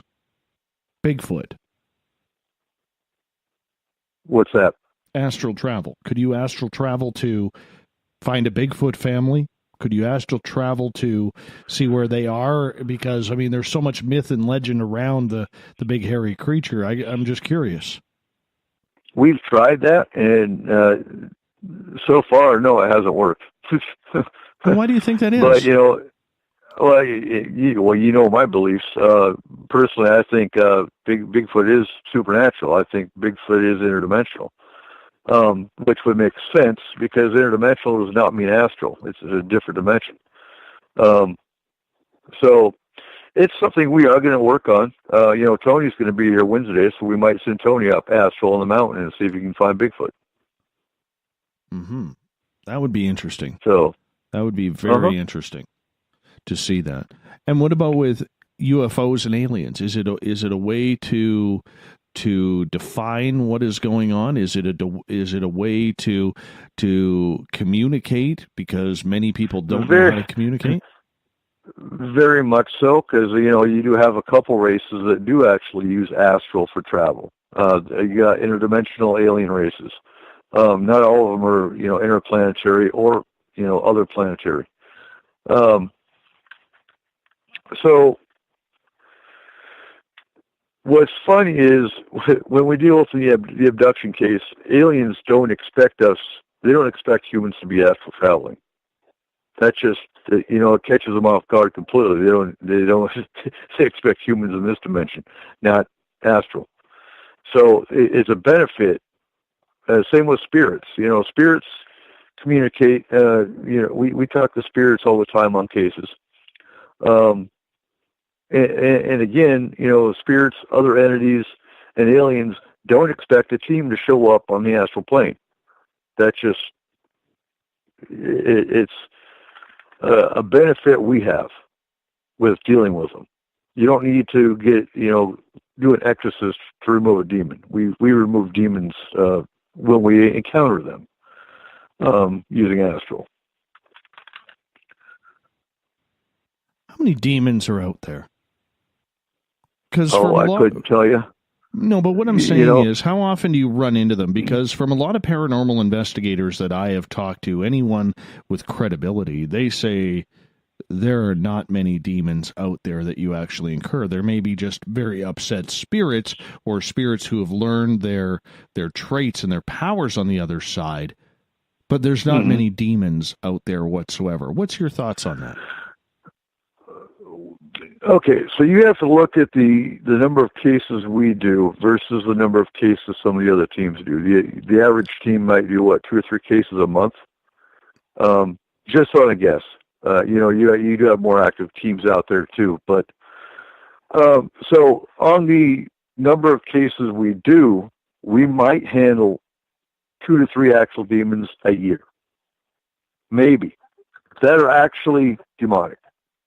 And you base that off 5 cases a day times a year, and that is a very low number.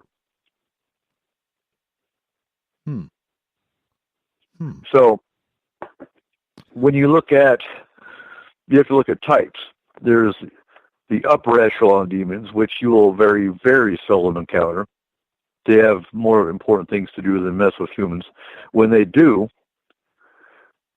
they don't do a straight attack. They're the ones that actually cause depression, and they will, in the end result, attempt to make someone commit suicide. That's how they destroy you. Right. Then you got the lower echelon demons, and they're the nasties. They're the ones that are,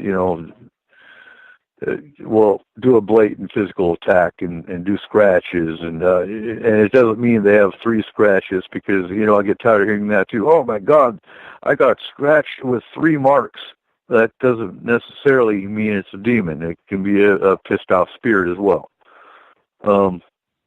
Yes, so it's really, I think the biggest denominator you have to look at is the energy.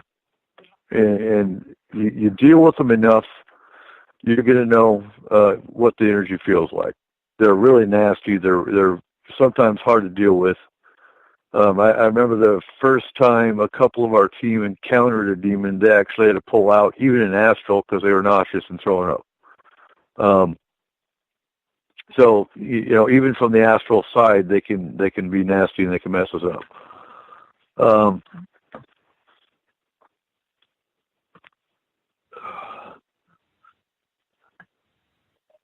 I do have to ask, and there are a couple more questions that I got to get to here from the audience, but I do have to ask, in regards to astral travel, is it possible to use that to cleanse your own house? Can you cleanse your house by yourself to see what is going on? Because there's a lot of people out there who say it's a bad idea to try and cleanse or to even investigate your own property or your own house. Why not? Our team takes care of their own home all the time. I mean, well, I guess the theory behind that is the biasness that you might not see what's actually hidden. Okay, so if Brent wants to clear his house and he isn't so sure about what he sees, for example, he can call in Sarah, and Sarah will come to his house astrally. And 2 eyes are always better than 1, or 2 sets of eyes are always better than 1. We don't handle cases with 1 individual usually, unless they go in and scout it out and see what it is to bring the team in. But I've always believed, 2 sets of eyes are better than 1. One person's going to see things differently than the other. So you can clear your own house, yes, but it's always better to have another set of eyes, because they might catch something you don't. Let's get to it. Now. Go ahead. Real quick, I also think what they're talking about is some of these people that, do EVP sessions in their own home.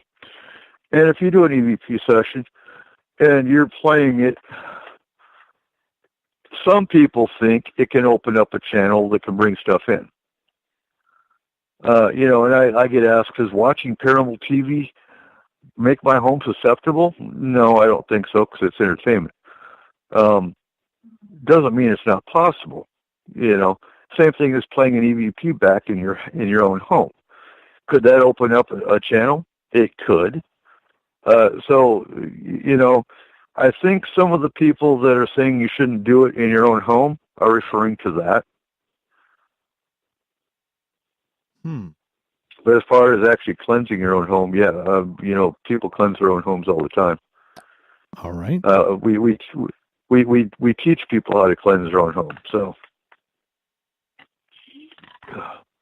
All right, let's get to another question here. This one coming out of, I believe, is the Revolution Radio chat room from Stardust Man. He is asking, is there a theory such as interdimensional astro traveling? Has any of your team done that? Not interdimensionally, no. I think Tony can go interdimensional, and maybe one other that can actually go dimension hopping, essentially. It takes a high level of skill to do it safely. So we encourage the team not to, because you never know what you're going to encounter that you don't want to deal with.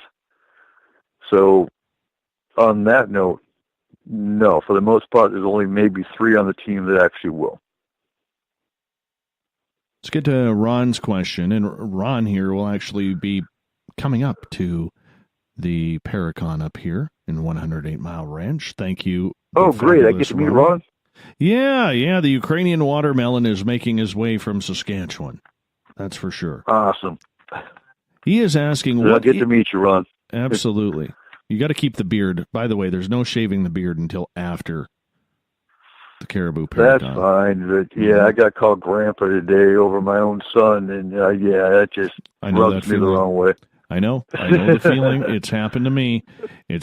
3 times over the summer, man. Oh, is this your grandchild? That's my son. Don't let the gray beard fool you. Don't let the gray beard fool you. I'm still pretty underneath it. Still pretty. But the Ukrainian watermelon is asking, what is and how do you protect yourself during sleep paralysis or old hag syndrome? Oh, God. See, I wasn't expecting specific situations. So, okay, sleep paralysis, number 1, if you're sure it's old hag syndrome, I would get a medical follow-up to make sure it's not a medical issue. And that's what I tell all clients. We always look for medical issues before we jump on paranormal, because it can be a medical problem. Once you've ruled out a medical issue, let's see, sleep paralysis. I would go with how you're sleeping for one. I'm thinking here. Basic grounding for one. And again, if he wants to talk offline, we can talk offline as far as his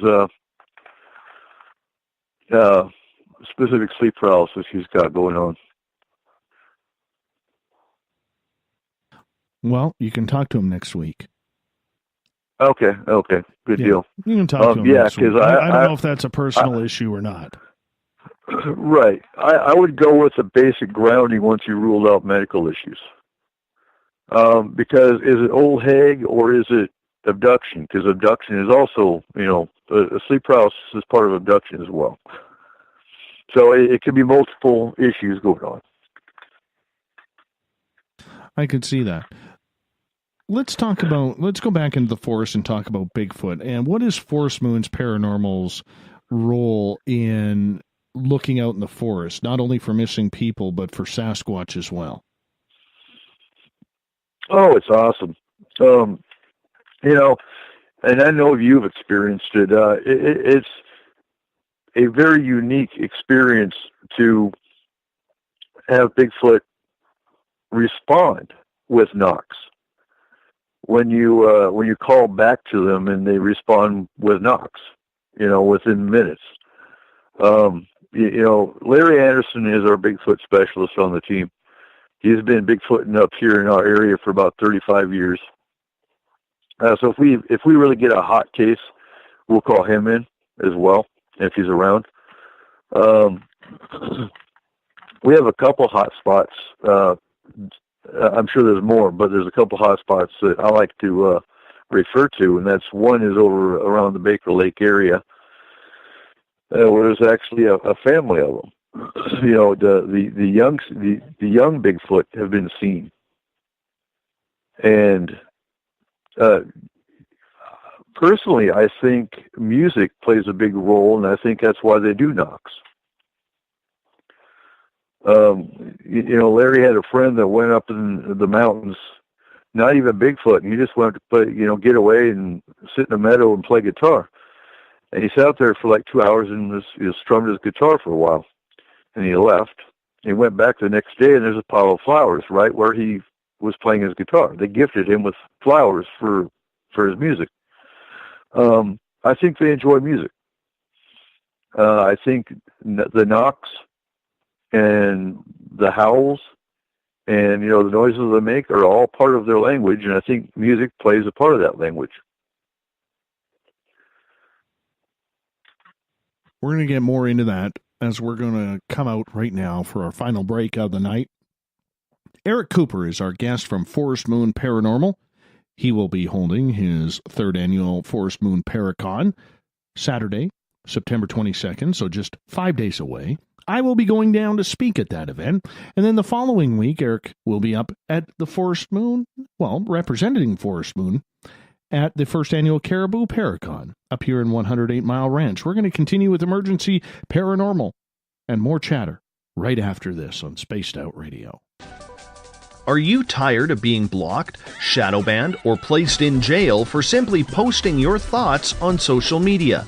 Social Media Freedom can take care of that for you. Social Media Freedom is the newest and one of the best free new apps that allows you the freedom to post what you want, when you want. It takes seconds to download from your app store. Come join the tribe at Social Media Freedom. It's time to set yourself free. The first annual Caribou Paracon is happening September 28th to 30th in the 108 Mile Ranch, British Columbia. Brought to you by the Canadian Society of Questers and Spaced Out Radio. Come listen to our featured speaker, Grant Cameron, along with Elizabeth Anglin, Paisley Town, Mike Moran, Eric Cooper, and more. It's a 3-day supernatural adventure at the Spruce Hills Resort and Spa. Tickets for the weekend are $150 Canadian. The Caribou Paracon, celebrating everything paranormal. A timepiece is a reflection of who you are, and what better way to show off the real you than with an Escape watch? Escape is a lifestyle brand accessorizing your days and nights. Choose to escape and create the life of discovery that you deserve. Dream, play, unite with your own personalized Escape watch. Head to escapewatches.com. There is no time like the present to enjoy your escape. Use promo code SMF2017 for your 20% discount today. Looking for a place to advertise at a very reasonable cost? Look no further than Spaced Out Radio. SpacedOutRadio.com has an advertising tab that you can click to check out our daily, weekly, and monthly packages to play on the radio, or our website including social media. From commercial spots to banners, we have it all. Check out our competitive pricing today. Find yourself constantly looking up in the sky, looking for answers? Have you had extraterrestrial contact? Are you an abductee? Looking for answers to your experiences? Hi there, I'm R. Keith Andrews, Spaced Out Radio's resident ET expert. Join me live the first Friday of every month where I take questions from the Spaced Out Radio chat room and help you understand those from the far-off world. It's 2 hours of knowledge every experiencer should listen to. Hope to see you there. Are you intrigued by Paranormal Talk Radio? You'll love the new Paranormal Radio app from TalkStream Live.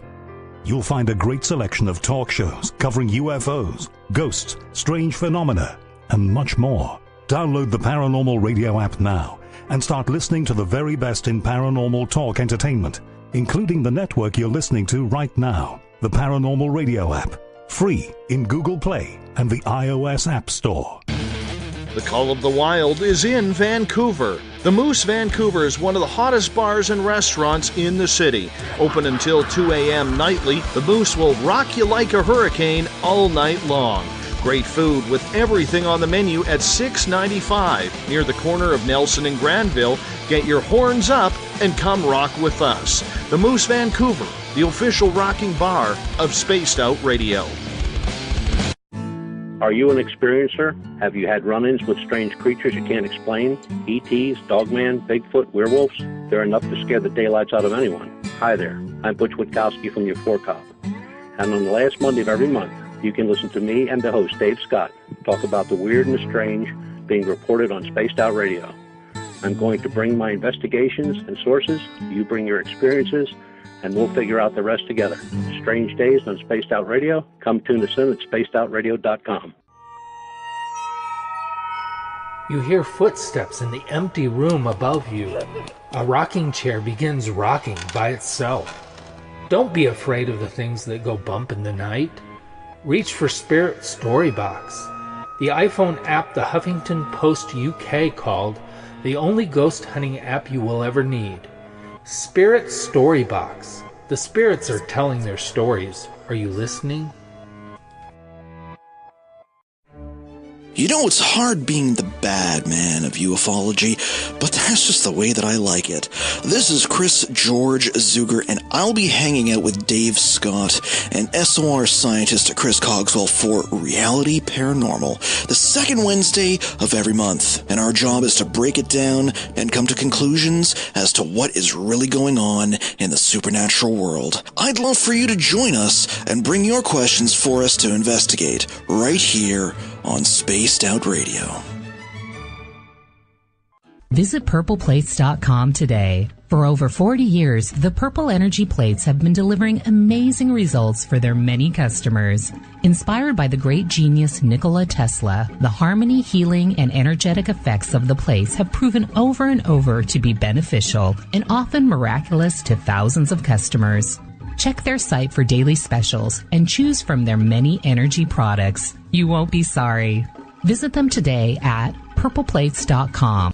When it comes to the news, we look for the stories that the mainstream won't cover. Welcome to Spaced Out Radio's The Encounter. This is News Director Everett Thiemer.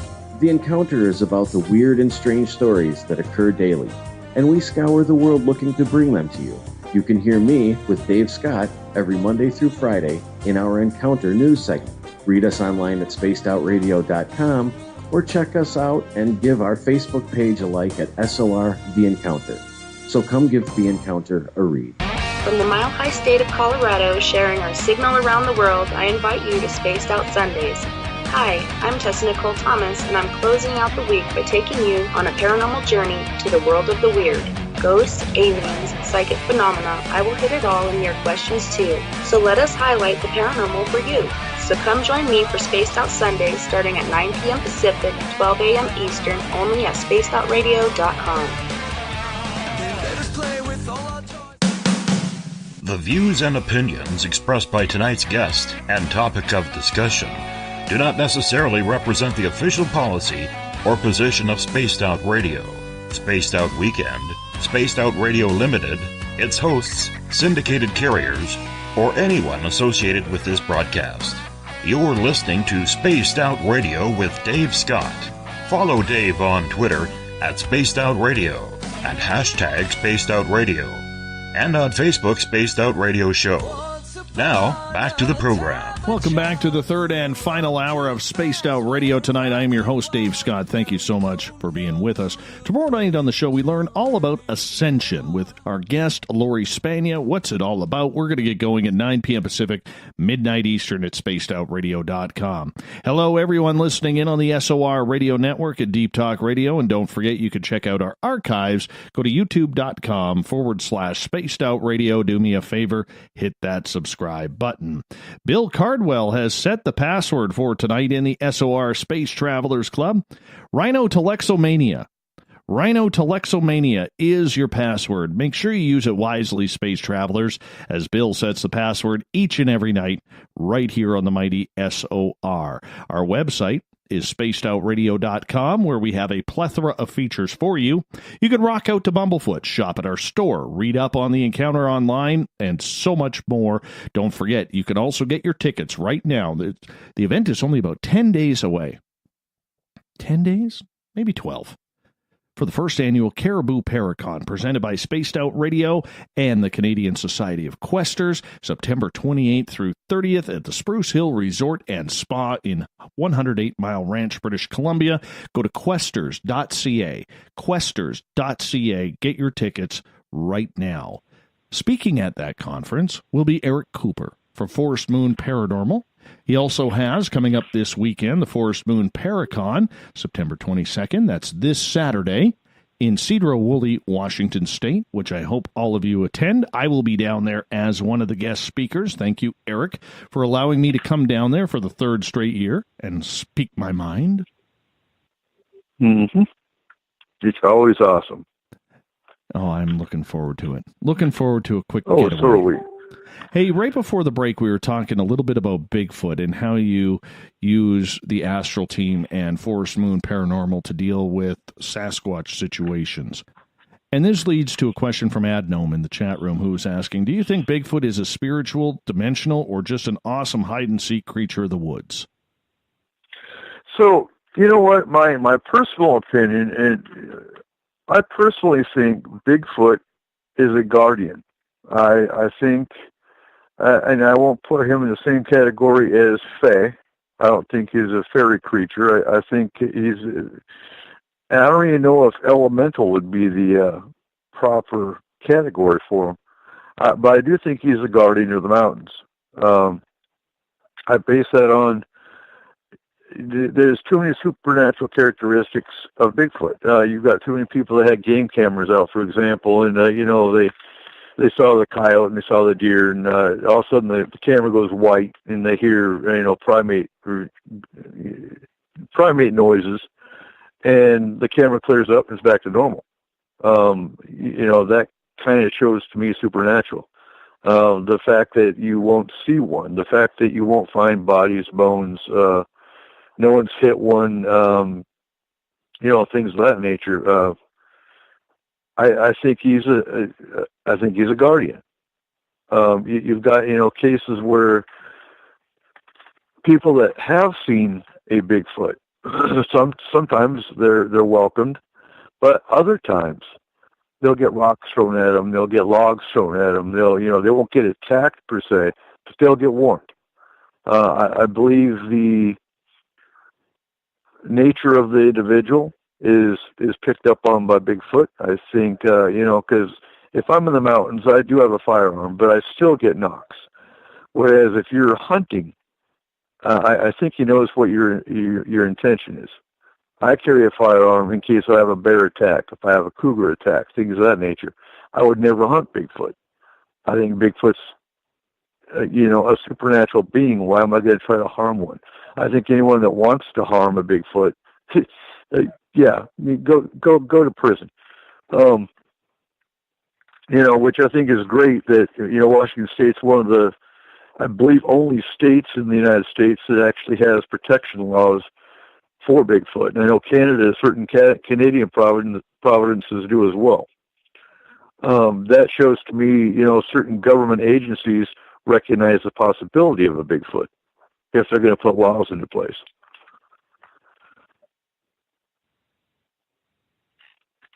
I think it's an interdimensional, supernatural type creature. That's the way I have always stated it. That's the way I believe it is.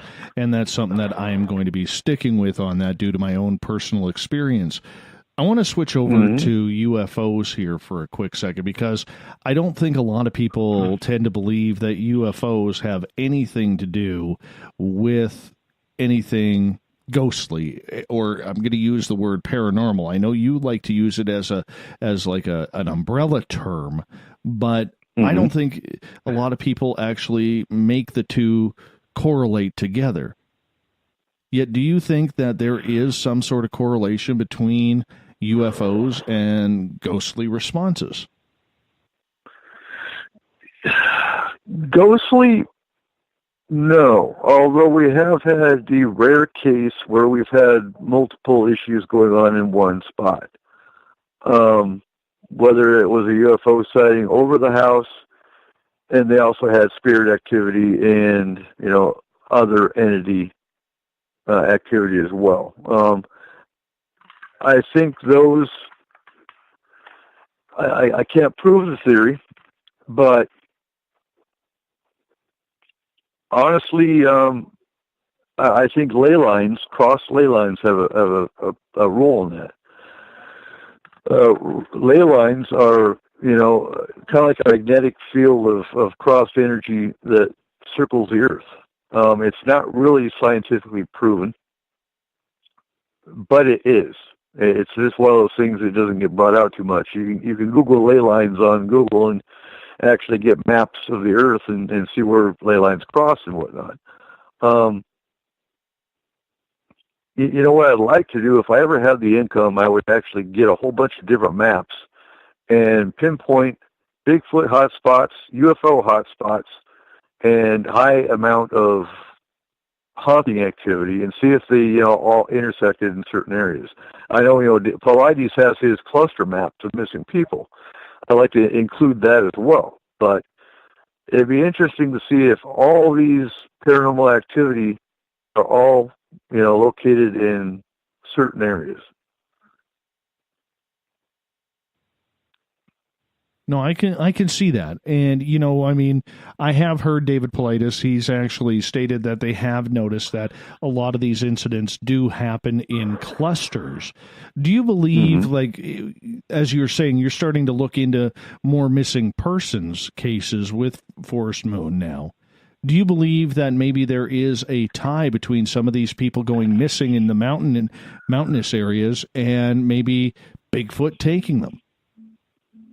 No, I don't think Bigfoot's taking people. That's just my personal opinion.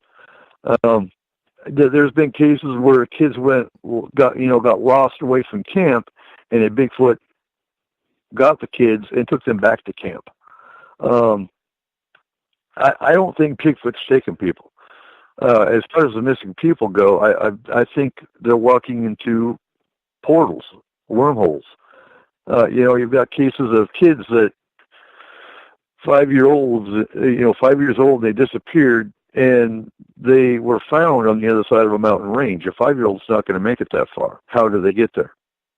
Is it government? Is it aliens? I don't think it's aliens either. That's just one of those mysteries that we'll probably never know. Let's get to a question here. This one from Trips. He goes, Guardians of the Mountains, wonder why there hasn't been any mass sightings at mountain removal for coal. And that's an interesting point. I saw that comment.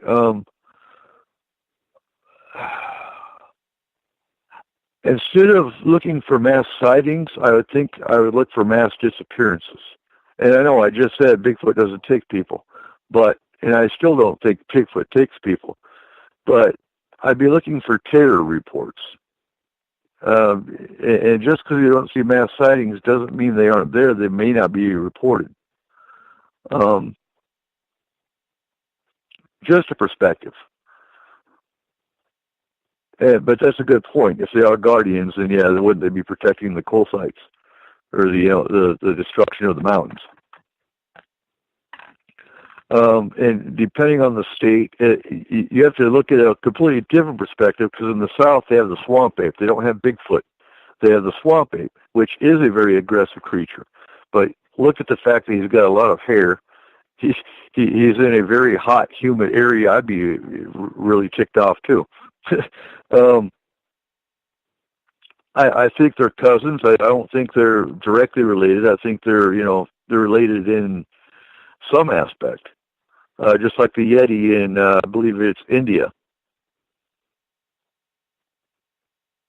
They're all a very similar description and very similar acting, but different continents and, different features, because I believe the Yeti is white, whereas our Bigfoot here is black or brown. Right. Right. And I believe the swamp ape is brown. All right. I want to ask you about the emergency side of everything, okay? Because in dealing with missing people, in dealing with paranormal activity, whether it's demonic or just an upset spirit, poltergeist, or alien type abduction, how many cases a day are you working on this? And have you noticed any patterns in the cases that you have had reported to you? Like I said, we do have maybe 3 cases one day, 5 cases another day. So on the average, we do average about 5 cases a day, and that's globally. As far as patterns, it's hard to find a pattern,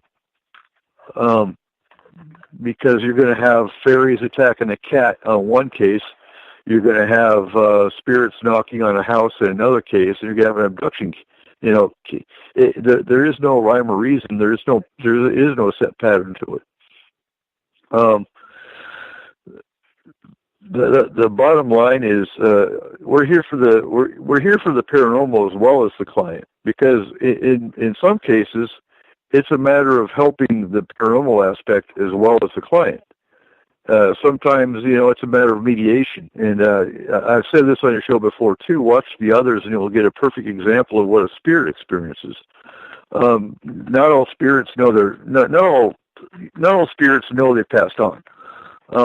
So basically, you're intruding in their home; they're not intruding in yours. So it's a matter of explaining to them you've passed, and you're scaring the dog, you're scaring the kids. And sometimes the spirit will say, "Oh my gosh, I didn't know. I'm sorry," and they can pass if they want, because some people say, "Oh, all spirits got to pass." No, they don't. If they don't want to, and they're not causing a problem, there's no reason to pass them on.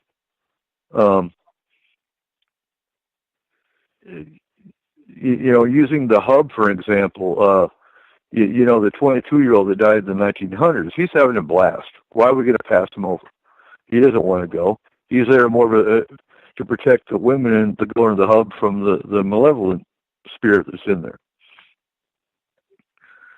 So, sometimes it's just a matter of mediation. The client says, "Oh, okay, well, cool. That was Grandma, Nellie, and we want her around." Sometimes it's a matter of just telling them what's going on and who's there, and that takes care of the emergency. Now, if they're being attacked it's an angry spirit, then okay, we got to do something. So how do you deal with it? How do you get rid of them? So with an angry spirit, sometimes we will approach, if we can find out who it is, if we can communicate with them, find out why they're angry, and fix the problem that makes them angry. Using your museum, for example, you mediated with, I can't remember what you call him, or what his name was.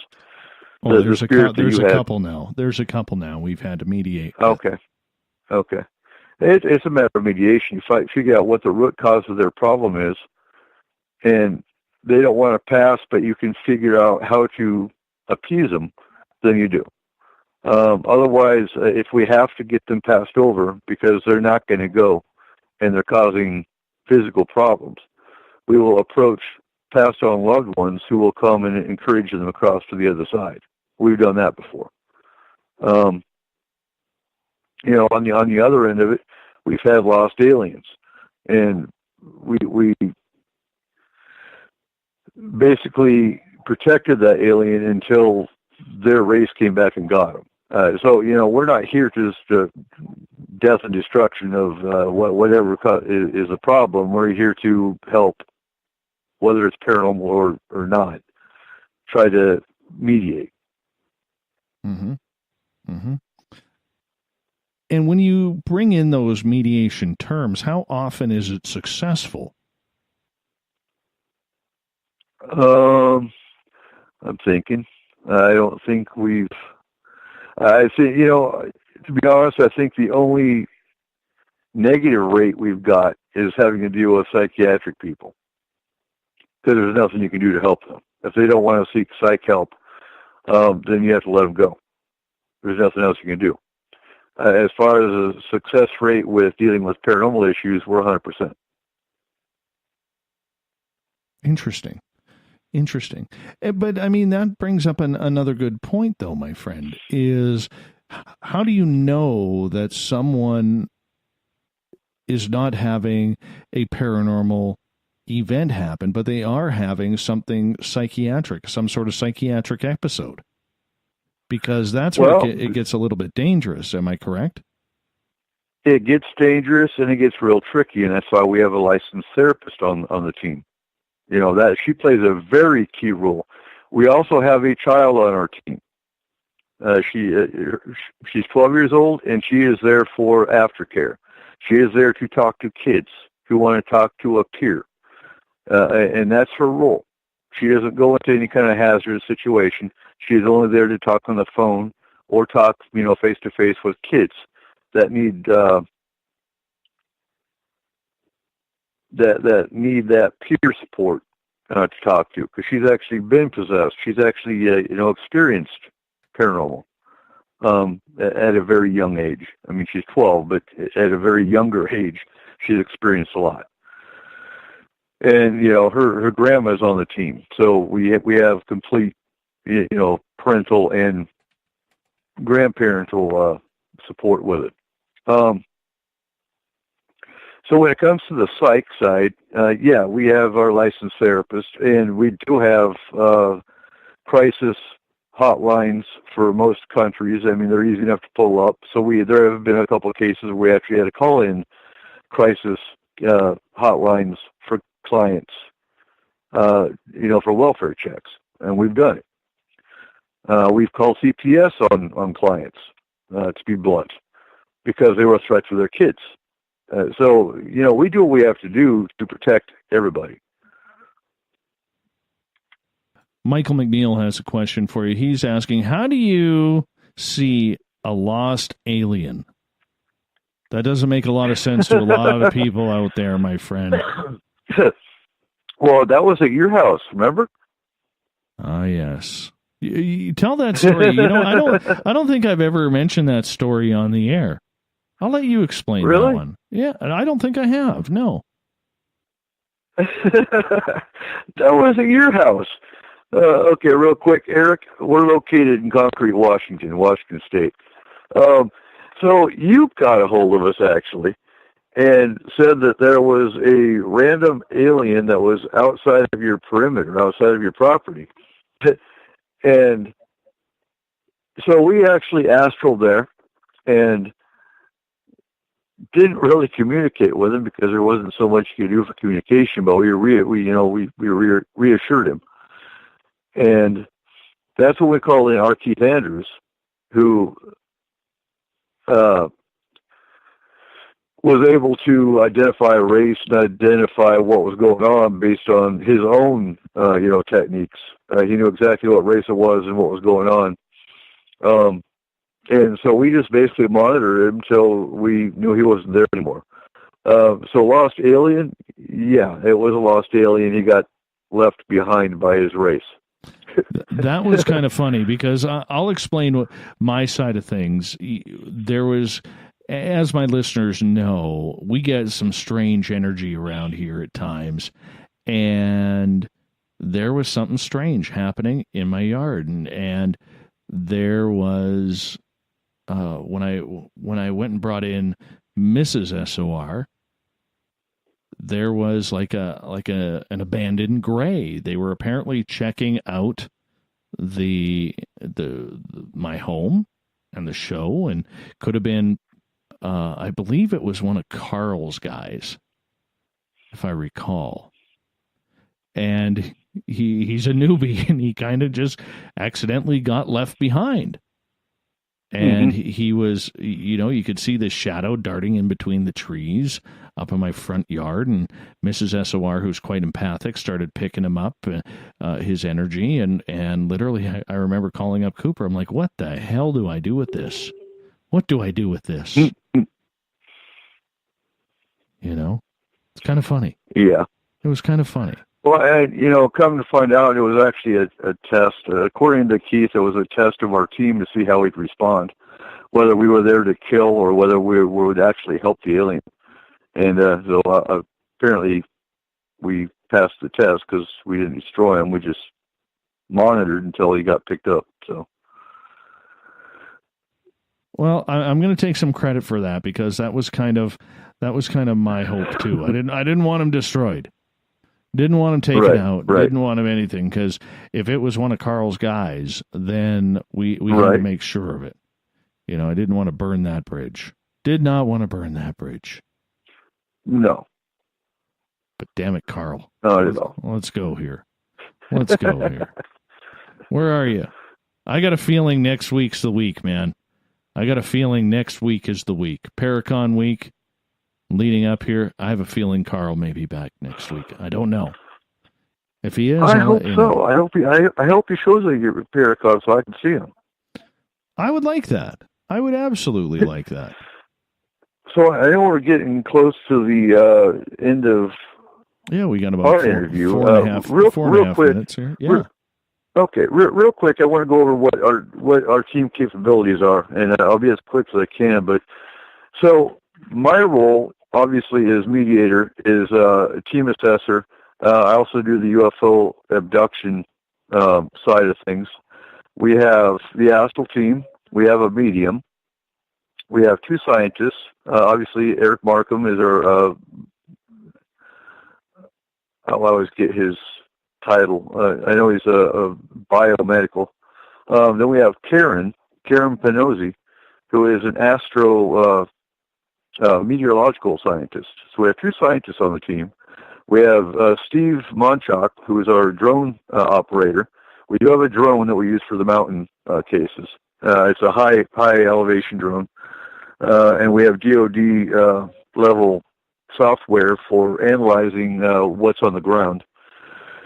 So he's a huge asset. We have Megan and Dan, our Marines, their security. We have our aftercare team, which is Chris and Jaretta and Tessa, which y'all know Tessa from Spaced Out Radio Weekends, and she's our boots on ground for the Four Corners area. And I don't want to forget anybody here. We have our Keith Andrews, who is actually our alien race specialist. We have, I'm going to piss people off because I'm going to forget people, but I'm in a rush here. We have Francie, who's our licensed therapist.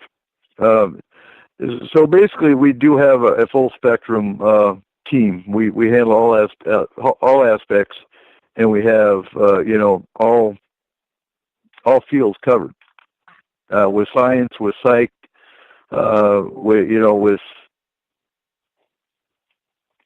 the what's some called a frou-frou. We get ridiculed a lot by other paranormal aspects that there's no such thing as astral or mediums yeah, there actually is. You have to have balance with science and psych. And mediums. There's no good investigation without all the aspects. So that's us in a nutshell.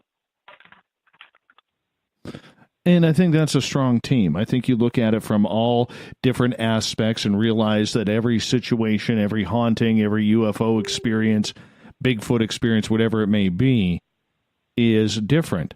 And quickly here, we only got about 90 seconds left with you tonight. Before we got to get to the news.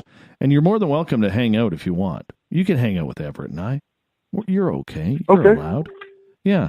Sure. But let me ask you this. Let me ask you this, if you don't mind. Take some time. Take some time, actually, to explain where the Paracon is, what's going on, who's going to be there, and, let's try and get some people there. Let's try and get some people. All right, so the Forest Moon 3rd Annual Paracon is here in Cedarville, Washington. It's at the Skagit Valley Grange off the Cook Road exit.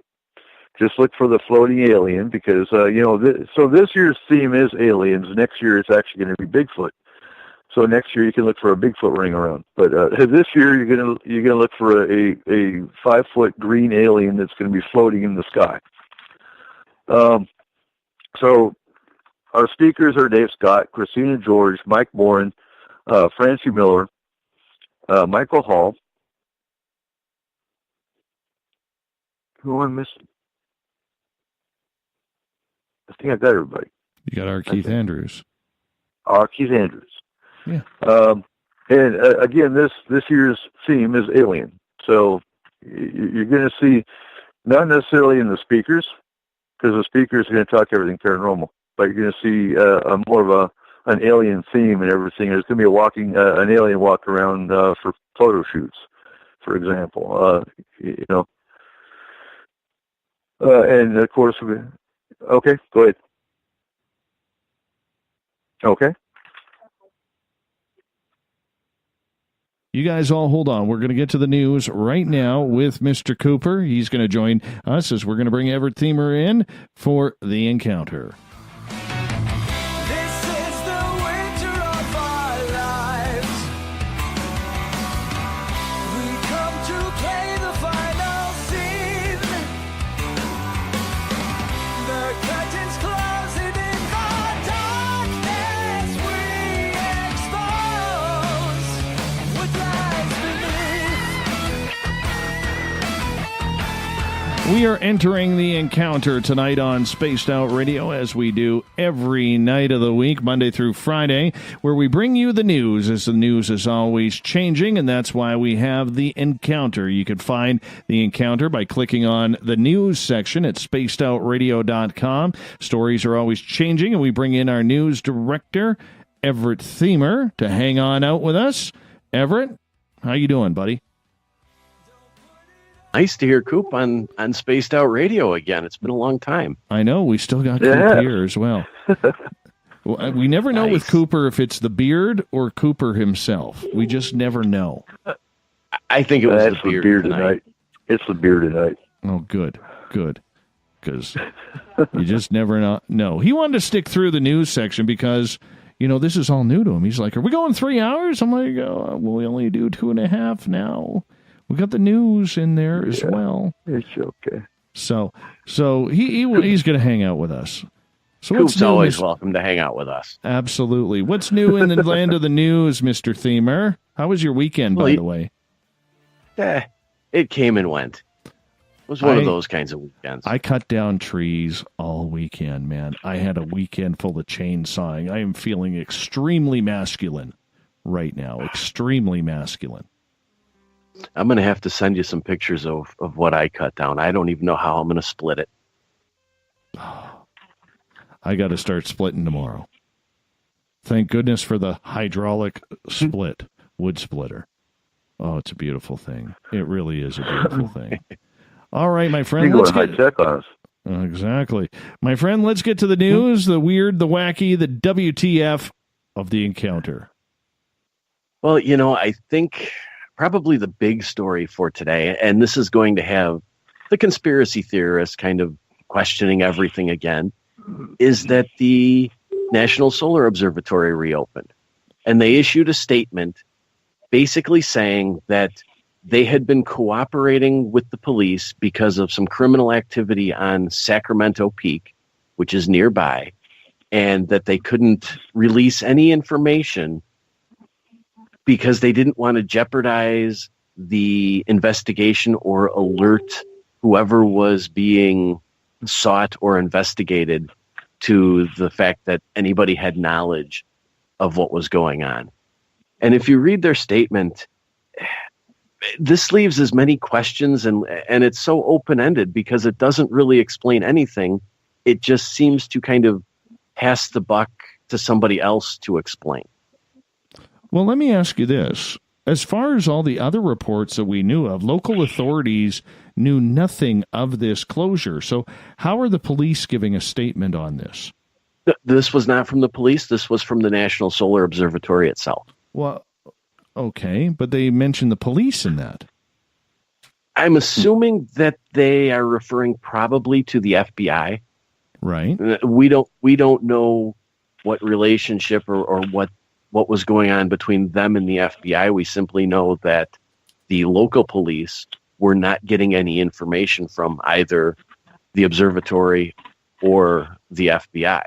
So it is possible that the observatory was working and cooperating with the FBI and possibly knew more than they were letting on. And in fact, they did, part of their statement did say that they recognized that the lack of communication was concerning and frustrating, but their one desire had to be balanced with the risk that the news would alert the suspect and impede the law enforcement investigation. And that was a risk that they were willing to take. You know, they didn't want to jeopardize it in any way. So they overstepped their they overstepped their local county police to go straight to the FBI. Is this a government building or like a university building? This is I was just about to ask if this was state or is it a federal building? This is a private it's a building that's owned by and in the process of being turned over to one specific university. I believe it's the University of New Mexico, but it is essentially owned by like a group of universities. Then it shouldn't be a federal issue. It should be local law enforcement.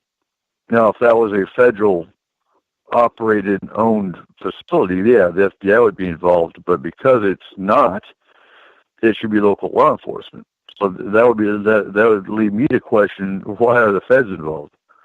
Well, remember too, though, it wasn't the observatory. It appears that they weren't the ones that called in authorities.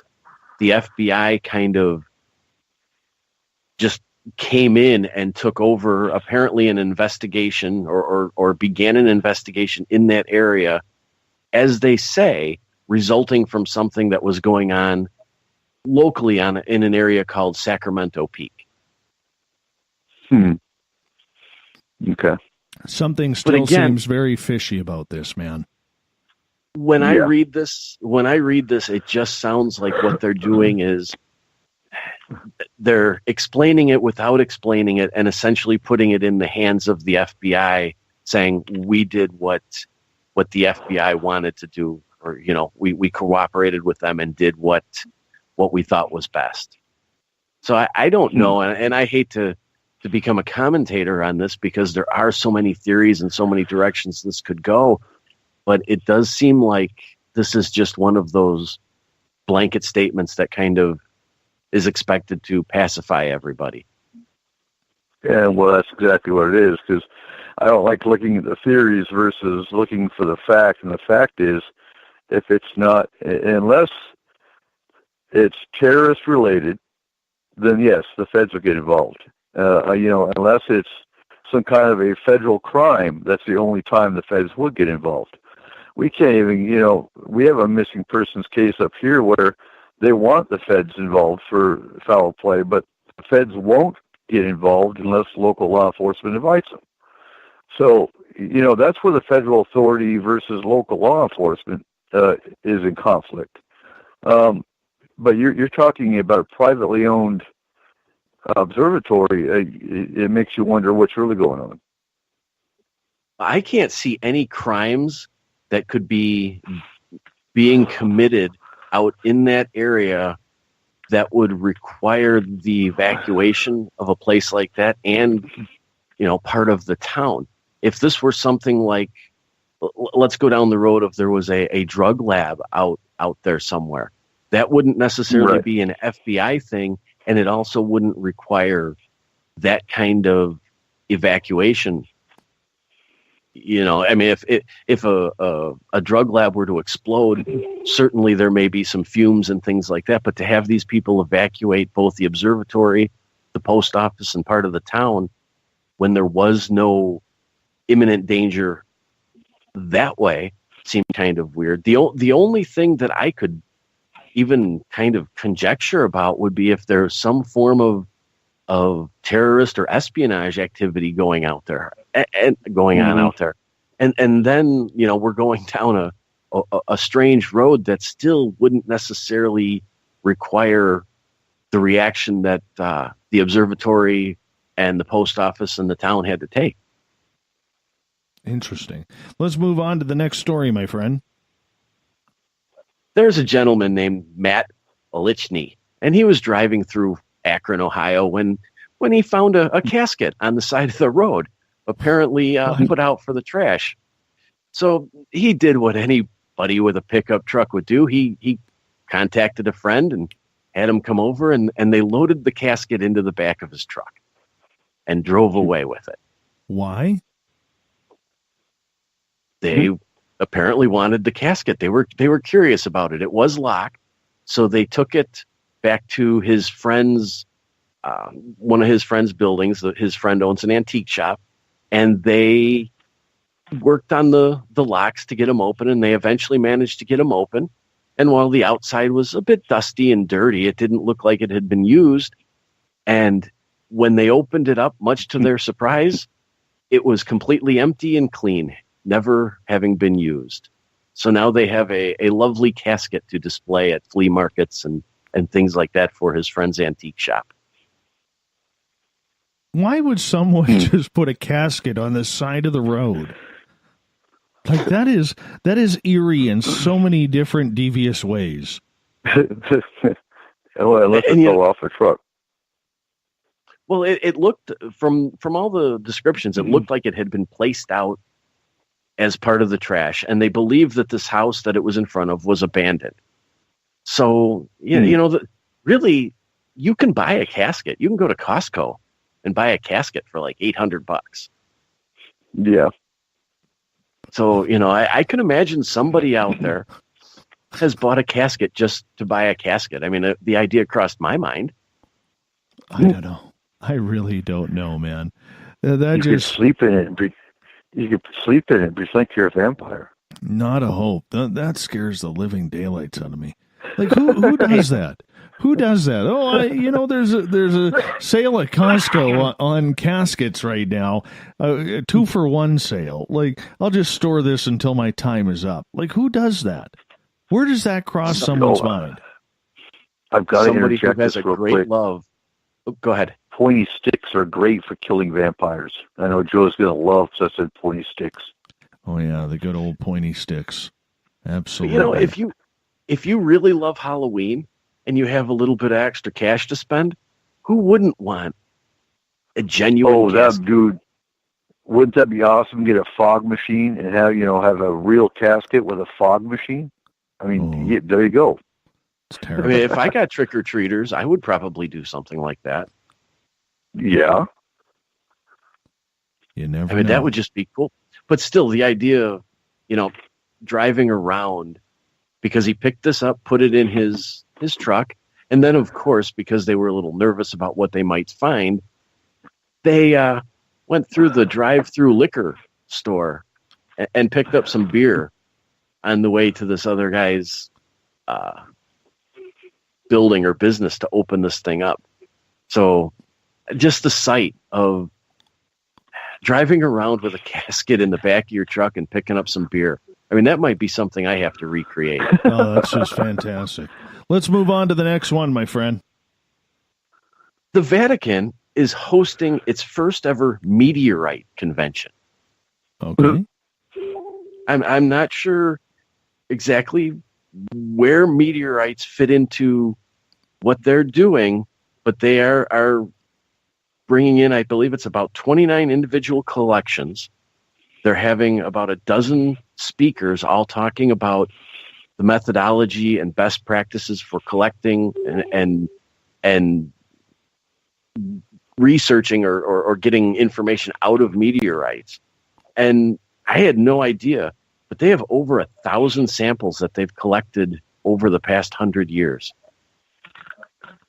And what's the purpose of this? They don't really say. I think it's a little strange. I mean, it's going to be at the Vatican Observatory. Vatican disclosure. It's just one of those weird things that, I know that the Catholic Church has embraced science a bit more probably in the last 50 years than they had in the previous, 1950 years. But it's just a strange thing, you would think, for the Vatican to be promoting and making educational statements and papers on. Mm-hmm. That is just strange, man. That is just completely strange. But I'm but sure they do. that- But sorry, Coop. What I do know about the Vatican is they do have one of the leading researchers or research teams in the scientific community, and that's why they're included. Because I think a lot of us forget, and when we think of the Vatican, that it is its own sovereign nation. It is not a, yes, it is the home of the Catholic Church and everything, but it's so much more than just the church. They have one of the world's greatest libraries, one of the world's greatest art collections, and that is up for debate with a lot of people out there. It really is. But nonetheless, they have done a lot of work in the scientific community, and they do have a lot of interest in space. That is to be known as well. That's true. Don't forget that Vatican Bank. That as well. That as well. Right? So, I mean, it's just kind of interesting. It's kind of interesting. Coop, I cut you off there. What were you going to say? Oh, I don't remember now. I just, it just cracks me up. Why would the Vatican be into meteorites? The ones that come out, and the Pope himself came out and said there's possibility of alien life, and they're going to look at meteorites. That, Well, that in a just way, sounds weird. in a way, if they're looking for alien life, there is the possibility that you would find microorganisms in the meteorites. Is this their own? That's why I said Vatican disclosure. Is it an effort to control disclosure? It could be. It's going to be very interesting. We will have to see. I think we got time for one more, my friend. In the world of today, there are so many newspapers and periodicals that are going to digital-only formats. And this story kind of excites me because the little town of Uranus, Missouri, has a new paper that's being opened up or published, and it's called the Uranus Examiner. And it's going to be... It's going to be kind of in their words, a fun little paper that is used instead of to, report the hard journalism kind of things. It's going to report some of the local events, but also kind of focus on some of the touristy kind of activities. The town is on the old infamous Route 66. So it's going to be used as kind of a fun little way to promote their area.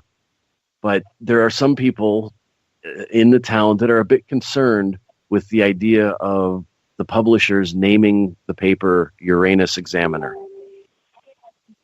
Well, as they should be. As they should be. It is hard to not giggle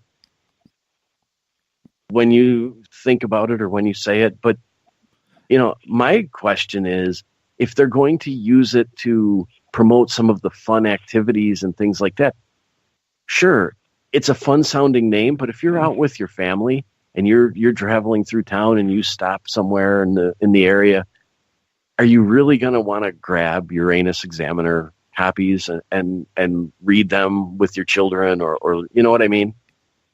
Well, and I think there's a, potty humor aside, okay, and trust me, I like good potty humor. I really do. I don't think it gets more potty humor than that. No, but I mean, at some point, do we have to grow up? All right. I remember, I think every slow pitch league out there in every city has a team called the Master Batters. You know what I'm saying? Like, do we need the play on words anymore? Like, it's not funny. It's just not funny anymore. I don't know. I think that's the a little Uranus funny. joke. Is it though? The Uranus joke has been going on forever. It's been going on But there's forever. always new 12-year-olds in the world. Oh, I got the little It's human fly. nature.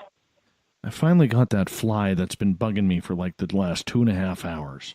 Finally got it. Off to fly heaven. But Either way, I don't know. I mean, it just gets a little old. It really does. And, why put your community or with that? I'm more concerned, though, Everett, that you use the word route instead of root.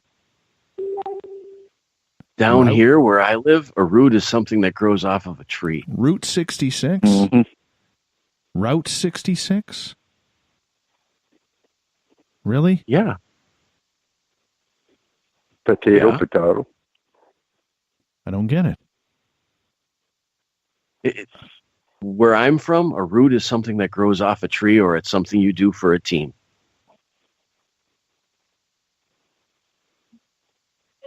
Mr. Skeptic. Dave, what do you got against Uranus? It's the circle of life, man. Hashtag Spaced Out Radio on Twitter. See, I think the idea of a paper called Uranus Examiner is hilarious. I'm going to be making jokes about this for probably the rest of the week. It's terrible. There's so much more funny out there. I mean, that's like Ray Romano, not funny. Oh. But you can't tell me they saw the humor when they invented that paper. Well, of course they did. Of course they did. I don't get it. Let's get to the thought of the day. You guys bug me. You guys absolutely bug me. Play the clown music, Mr. Bumblefoot. Oh, there it is. Thought of the Dave happens every night at this time, where we ask a question on our Facebook and Twitter pages, and then we get you to respond and read your answers on the air. Why? Well, because we love the audience participation around here on Spaced Out Radio. But today's question on the Thought of the Dave, I think people read a little bit wrong. Because I sure didn't get the responses for the majority of people that I was expecting, guys. Today's Thought of the Dave question is, what is the dumbest thing you've seen on a paranormal investigation? Well, you wouldn't believe how many people start slamming all the television shows and television groups. Not what I was looking for. Read the question again. I'm feeling feisty about this, man. It was a good question. Because I wanted to hear some stupid paranormal stories. But in people's defense, if you're looking for stupid paranormal stories, the best place to look is television. Or the Uranus Examiner. Mm-hmm. I understand that. All right. Let's get her started. Keith says, a quote by Bill Burns, UFO files, ancient aliens, UFO hunters. This is definitely proof of something. I guess I would have to agree with him. Tim, I don't watch the shows. Did watch Ghosts of Shepherdstown and Ghost Mine series, though. Renee, Renee, she got it. She got it. Thank you, Renee, New Zealand. How's tomorrow looking, by the way? When investigators go into a location, make all sorts of noise and yell instead of going in quietly and get a feel for the area. Also, when they are doing EVP, they start asking questions at quick succession instead of asking a question, pausing for a bit, and seeing if there's a response. And I hate the ones that talk amongst themselves all the time instead of sitting quietly. Edit. Oh, and I don't think... Oh, and everything is demonic activity. Tanya, I don't like watching them anymore. We're not talking television. Jacob, most of the people investigating today. Nice and simple. Jade, way over on the East Coast. She's in like that other time zone beyond the East. She says, the constant talking and going on about hearing or seeing this or that and the deep disrespect that is shown towards the entities. If I were one of those entities, I'd be kicking their butts and freaking them out so bad that they would never be doing investigations and stupid shows again. But it did inspire me to pull a prank on my son with a flashlight shortly after we watched a certain show. That's funny. That is funny. Robin jumps in. I don't really have anything negative to say. A lot of people are curious and want to know about these things. I do believe there are negative spiritual entities out there. I do believe there are entities and demons. I've encountered extreme negative energies, or whatever you want to call them, about 4 times in my life that there was absolutely no explanation for. Some dude named Everett. A paranormal group blow up a mirror and glass-lined box to destroy a demon. I think that show lasted half a season, but the group has a new show. So much more stupidity may follow. That was a beautiful one, Ev, by the way.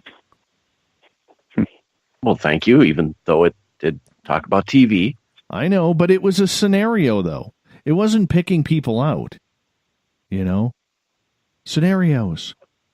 Let's see. Michael in the UK states, they play music in the background and say, "Did you hear that?" Or when they drop their guts and run out scared stiff, "Why go? We never heard it." That is a pet peeve of mine. I do have to admit that on the television shows.